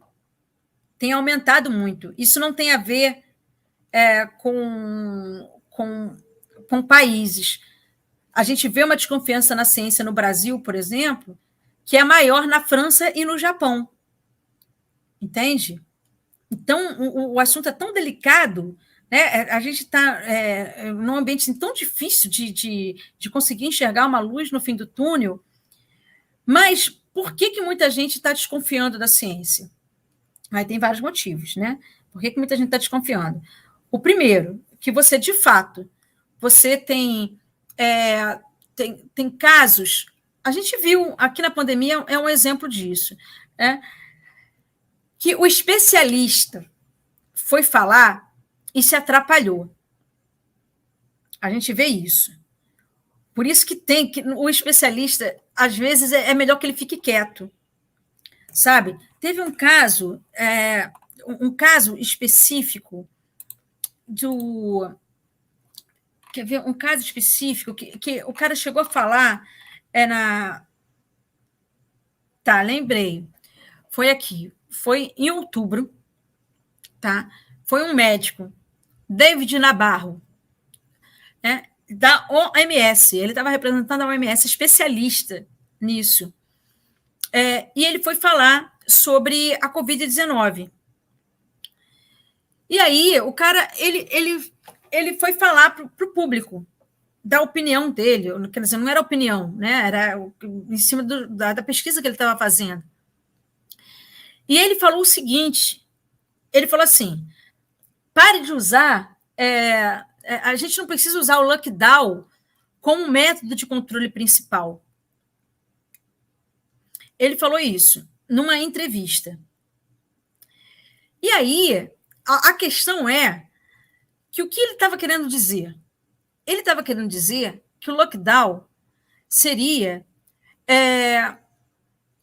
né, o único momento em que vale a pena acionar o lockdown é quando não tem mais jeito, né? E aí, o que ele queria falar? Que ele não deve ser a forma principal de conter o vírus. Que a gente teria, no caso, a vacina, que a gente teria, no caso, o distanciamento, manter o distanciamento. Você pode fazer várias outras coisas. Ele não estava falando contra o lockdown, mas a forma que ele falou foi tão ruim que o que aconteceu? Aí o próprio Trump recortou, o próprio Bolsonaro recortou e usou nas lives, nas falas, lá, viu? O que eu falei, a OMS agora fala que eu estou certo. Não ao lockdown. E não foi isso que esse Davi Nabarro falou. Então, esse é um exemplo, entre tantos, que a gente tem que, sim, fazer uma divulgação científica, mas a gente tem que tomar cuidado, porque em tempos de rede social, né, qualquer deslize de um especialista falando tende a provocar, como a gente viu, efeitos nocivos à sociedade, como a gente viu agora. E a gente tem que tomar muito cuidado com isso. Essa pandemia está nos ensinando um punhado de coisa. Então, eu acho que a gente precisa melhorar esse diálogo. Essas pessoas que fazem jornalismo científico, elas precisam ser estimuladas, que surjam mais profissionais assim, que façam isso. E, no caso, a pessoa, eu acho, precisa valorizar as instituições científicas e da ciência em geral. Isso que não foi valorizado. Né? Porque o que a gente viu? Eu vou aprofundar só mais um pouquinho aqui. Posso? Eu acho que essa pergunta o que está acontecendo aqui? Primeiro, perceba, não é qualquer ciência que está sendo atacada. Isso é muito importante a gente saber aqui. Não estão atacando a teoria da relatividade. Tá? Não é qualquer ciência. São as ciências que norteiam políticas públicas. Isso é uma coisa. Então, o abalo na credibilidade dos especialistas é um fenômeno, não é brasileiro, é mundial. E coincidiu com o avanço dessa extrema-direita que a gente está vendo. Quais são os temas que eles têm preferidos? A gente está aqui sendo desqualificado o tempo todo. O fazer científico na universidade está sendo desqualificado o tempo todo. As instituições científicas estão sendo desqualificadas e a ciência em geral está sendo desqualificada. Então, são muitos os motivos que levam os conservadores a desmerecer a ciência. E um deles tem a ver com a estratégia de você destruir a independência das instituições em uma democracia, a fim de concentrar o poder, né, numa só instância, no caso, o executivo. Então, não sem motivo que a gente viu, né, as tentativas mal sucedidas, graças a Deus, amém, né, do presidente da República, de controlar a Agência Nacional de Vigilância Sanitária, o Instituto Nacional de Pesquisas Especiais, ou seja, a Anvisa, o INPE, e o Instituto Brasileiro do Meio Ambiente, de Recursos Naturais e Renováveis, que é o IBAMA. A gente viu a vontade do Bolsonaro de controlar essas instituições. Então, respondendo a sua pergunta, Vitor, a gente precisa fortalecer as instituições de pesquisa e a liberdade que elas têm. E aí, qualquer coisa que seja falada em nome dessa instituição de pesquisa. E que tenha mais essas pessoas para fazer essa ponte. Eu acho que aí a gente consegue. E não adianta a gente ficar falando em ciência para pessoas que não têm nem saneamento básico em casa. Entender que, se uma pessoa não tem nem saneamento básico, você falar para ela que tem que valorizar a ciência, essa pessoa vai rir da tua cara. esse conhecimento dito científico, para ela, não está transformando a vida dela em nada. Muito pelo contrário, está até atrapalhando em alguns casos. Então, volto a dizer, a gente compreender também que não vai ser só a ciência que vai tirar a gente desse buraco. Né? É um problema social e político também. Desculpa se eu me alonguei muito. Sem problema, professora. Muito boa a resposta, muito bem completa. Vamos passar aqui para a próxima pergunta. Pergunta do Cristiano Porfírio da Silva. Você acredita que cientistas podem ou devem se candidatar para cargos políticos? Total. Assim como tem a bancada evangélica, assim tem a bancada do agronegócio lá, tem que ter a bancada da ciência. Total. E você viu a gente aqui agora, 2021, 2020, 2021, a gente viu a importância de você ter pessoas que defendam a ciência ali. Pessoas que trabalham com ciência para fazer a defesa das instituições. Que não tem ninguém melhor do que a gente para estar lá para fazer essa defesa. Sabe, a gente tem excelentes parlamentares que nos defendem muito bem, mas melhor do que a gente não tem. E o quanto também, né, a gente está vendo aí essa CPI, né, da pandemia.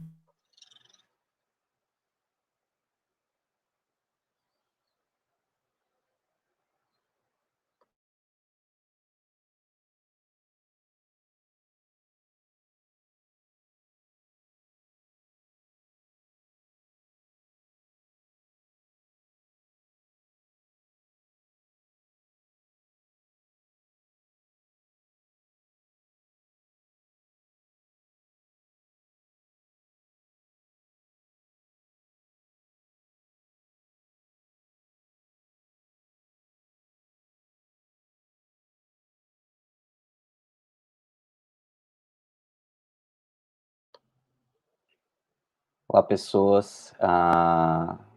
Alguns momentinhos, a gente está tendo alguns problemas técnicos. A gente vai ver se a gente consegue resgatar a professora para ela terminar a fala dela aqui e continuar respondendo as ótimas perguntas de vocês.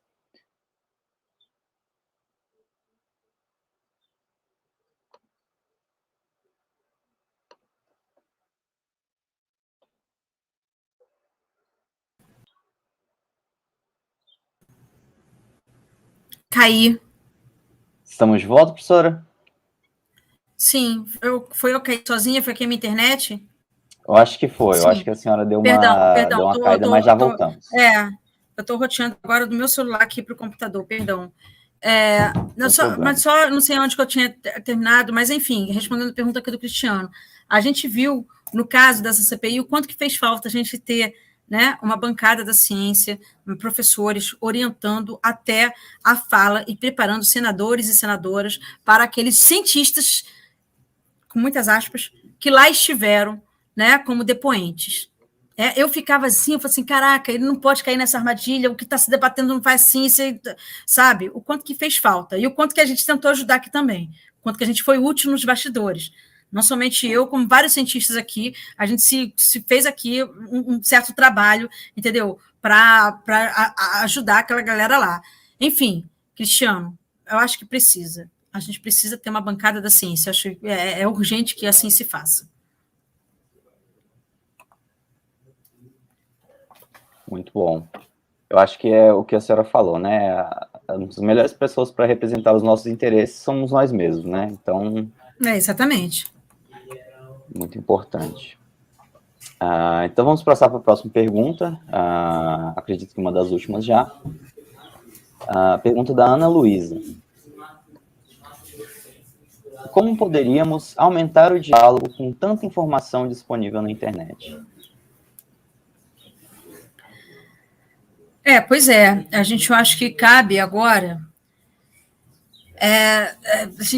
o que a gente tem? Agora a gente tem muita informação e temos um problema, que muita gente não sabe diferenciar informação falsa de informação verdadeira.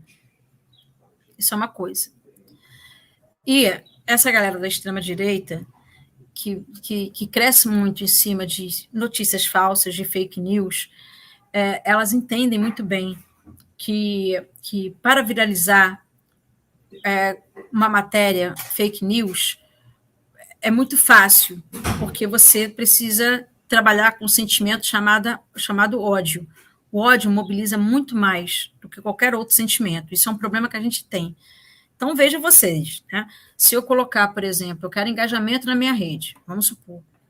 Às vezes, eu consigo, numa postagem, muito mais compartilhamento e curtida, quando eu faço uma exposição de alguma coisa horrorosa, né, que algum dessas lideranças aí, que estão aí no comando e nada sabem, estão fazendo.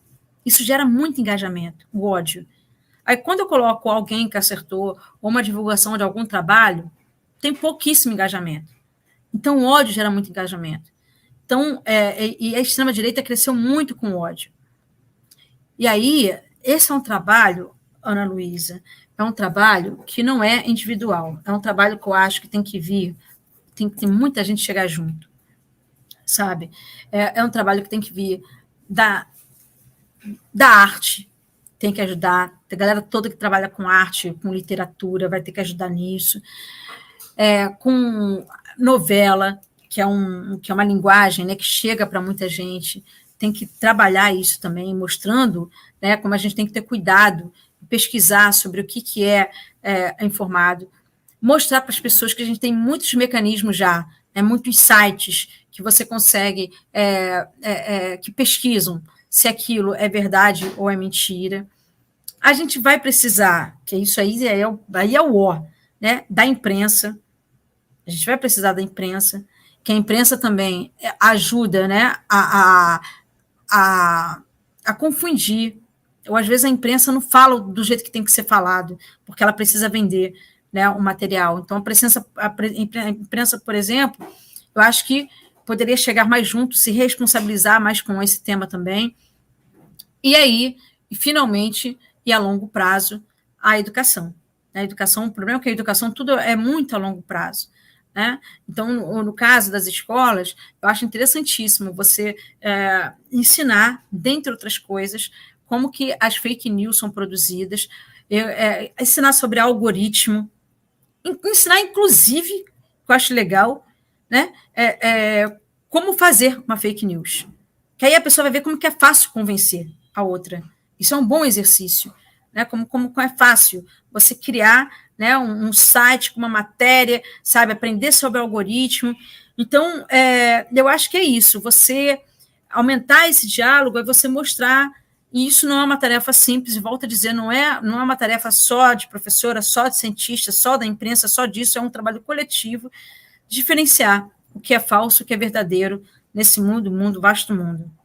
Não é nem um pouco simples, não.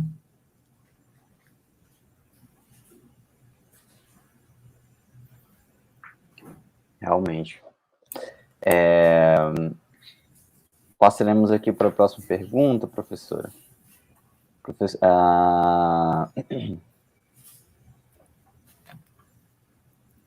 Vamos ver. Agora, não estou ouvindo. Aconteceu alguma coisa? A senhora me escuta? Agora foi o João que caiu. Eu. Oi. Agora pode foi você ser que tenha caiu. dado uma oscilada aqui na minha internet também. Mas acontece, problemas técnicos.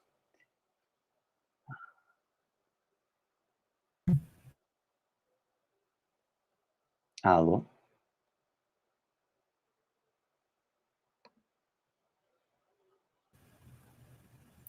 Oi, eu estou te ouvindo. Ok, tá. Acho que a sua imagem travou. Mas, enfim. Próxima pergunta, pergunta do Pedro Elias. Professora, você já passou por situações desconfortáveis ensinando física ou dentro da academia por ser mulher? Que conselho você daria às meninas? Não consigo nem numerar. Não consigo nem numerar. Muitas situações. Mas muitas, não foram poucas, não. E assim, aí tem, né, de assédio de colega, de professor, de uma série de coisas, sempre. E, cara, isso é muito ruim, para quem passa por isso é muito ruim, que aí a gente não sabe se a gente está fazendo um bom trabalho ou a pessoa está elogiando porque está com outros interesses também. Isso é desastroso para a mente. Quando eu fui fazer o doutorado, eu tive orientador. Nossa, eu tinha tanto medo dele cometer, porque eu já tinha sofrido tanto com isso, e eu queria tanto, tanto fazer filosofia, fazer aquela pesquisa, eu queria tanto que ele me orientasse, porque eu já tinha tanto respeito por ele. Morri de medo dele um dia passar uma cantada em mim, e se ele fizesse isso, ele ia me destruir como uma intelectual, né? Porque eu não ia saber se os elogios que ele fez foi porque de fato eu havia aprendido alguma coisa, que estava bom, ou se foi por algum interesse. Olha quanto que eu sofri no doutorado, ocupando minha cabeça com isso. Graças a Deus, amém, né? O meu orientador não apresentou nenhum problema em relação a isso, foi uma pessoa íntegra, né? Me parece até hoje, não tem nenhum caso desses, mas enfim. Isso só para você ver o quanto que isso foi ruim. Nenhum homem ficou preocupado com isso. E toda vez que eu saía, eu falei assim, meu Deus do céu, tomara que não tenha nenhum problema, meu Deus do céu, não quero saber disso. Todo mundo, menos ele não pode fazer isso comigo. Porque eu já tinha sofrido vários assédios com professores, com colegas, com dono de escola, caramba, quatro, muito ruim. Né? E, obviamente, quando acontece alguma coisa, você é taxada de desequilibrada, de estar em TPM, né, uma série de coisas, descontrolada, né, assim que tratam as mulheres. Muito ruim, é muito ruim, isso é péssimo. E que conselho eu daria às meninas para se fortalecer nas outras? Né? É aquilo, ninguém solta a mão de ninguém, uma mulher sobe, puxa a outra, sabe?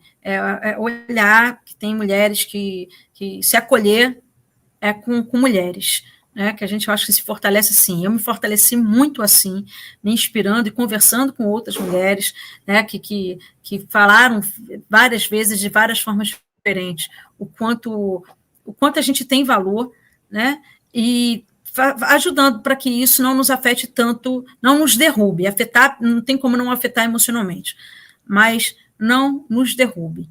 Enfim, a gente tem capacidade, assim como qualquer outro ser humano, de chegar, de aprender, de crescer, de falar, de publicar, sabe? A gente tem capacidade para isso, e se alguém te disser o contrário disso, né, para você não acreditar, que muitas pessoas eu acho que vão dizer, a tendência natural é essa, ou de alguma forma entender que você não consiga pelo fato de você ser mulher.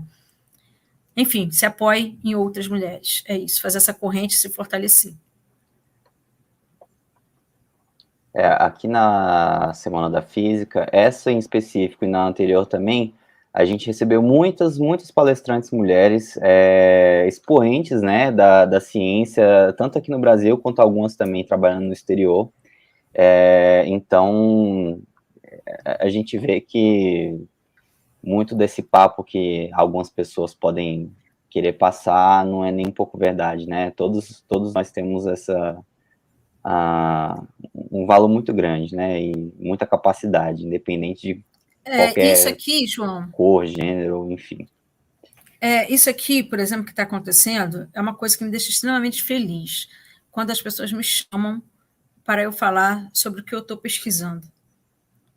Isso eu fico muito feliz, porque é muito chato, eu sei que é necessário em alguns casos, mas eu lamento às vezes, porque você vê, o que eu falo aqui, eu poderia falar durante mais de 3 horas sobre essas coisas que eu estou pesquisando, tem tanto para falar, até que escrevi um livro sobre isso. Sim. Do que eu falar, por exemplo, mesas, mulheres na ciência, a importância de você ter mais mulheres na ciência. Então, eu quero falar sobre o que eu estou pesquisando, eu quero que pessoas me ouçam, homens, mulheres. Aí, quando tem uma mesa mulheres na ciência, qual é o público? Só o público feminino, porque os homens não, sabe, se desinteressam para isso. Né? Bom, enfim, então eu ser chamada para um ambiente desse para poder falar sobre o que eu estou pesquisando e mostrar o meu valor como intelectual, eu só tenho a agradecer cada vez que me fazem um convite e que eu tenho essa oportunidade. Inclusive, esse papel que eu faço aqui, eu sei, para além de mostrar o que eu estou pesquisando, eu estou sendo um exemplo para outras meninas que estão olhando para mim e veem, falam assim, cara, tá aí, uma mulher com 3 filhos, entende? Que foi. Se ela está lá, eu consigo também. Se ela está falando aí, se ela está pesquisando, se ela está publicando, eu consigo fazer isso também. Isso, para mim, também no meu imaginário, que eu não tinha muitos exemplos, eu estou com quase 50 anos, para mim foi muito difícil entrar numa sala onde, né, numa turma de 120 alunos, que foi a minha primeira turma de física, e ter 5 meninas, o resto era só homem. Não ter professora nenhuma mulher, só homem. Né? É complicado isso, porque o tempo todo você acha que não é o teu lugar, sabe? Eu falei assim, será que eu estou certa, né, em fazer isso? A mesma coisa aconteceu quando eu entrei para a política. Né, que hoje também tenho essa vida política, aí fui candidato a deputado estadual, vereador, você candidato a deputado estadual de novo.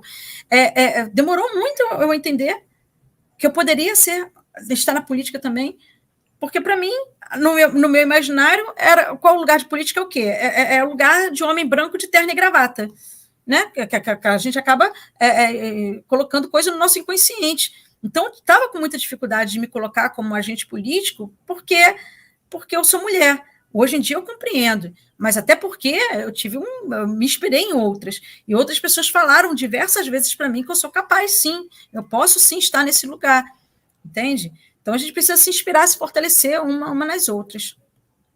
Mas é complicado, mas a gente está aqui para se ajudar.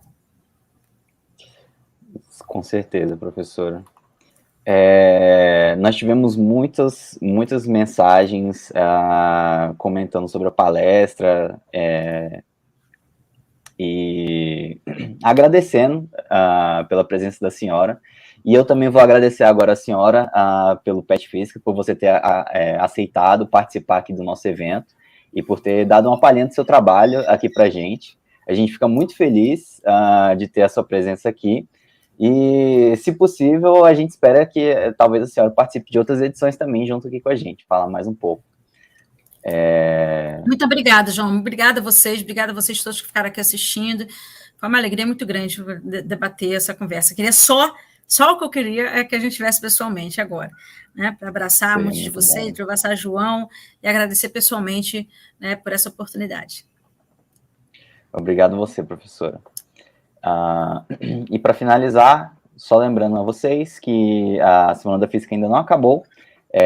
Amanhã, às 8 horas da manhã, nós teremos a a palestra do professor Ricardo Martinez Garcia, do ICTP, intitulado Uma Incursão da Física na Ecologia, modelando a dinâmica de vegetação em ecossistemas áridos. Então, não percam a nossa programação. E eu acredito que é isso, pessoas. Boa noite a todos. Beijo. Tchau, gente. Obrigada.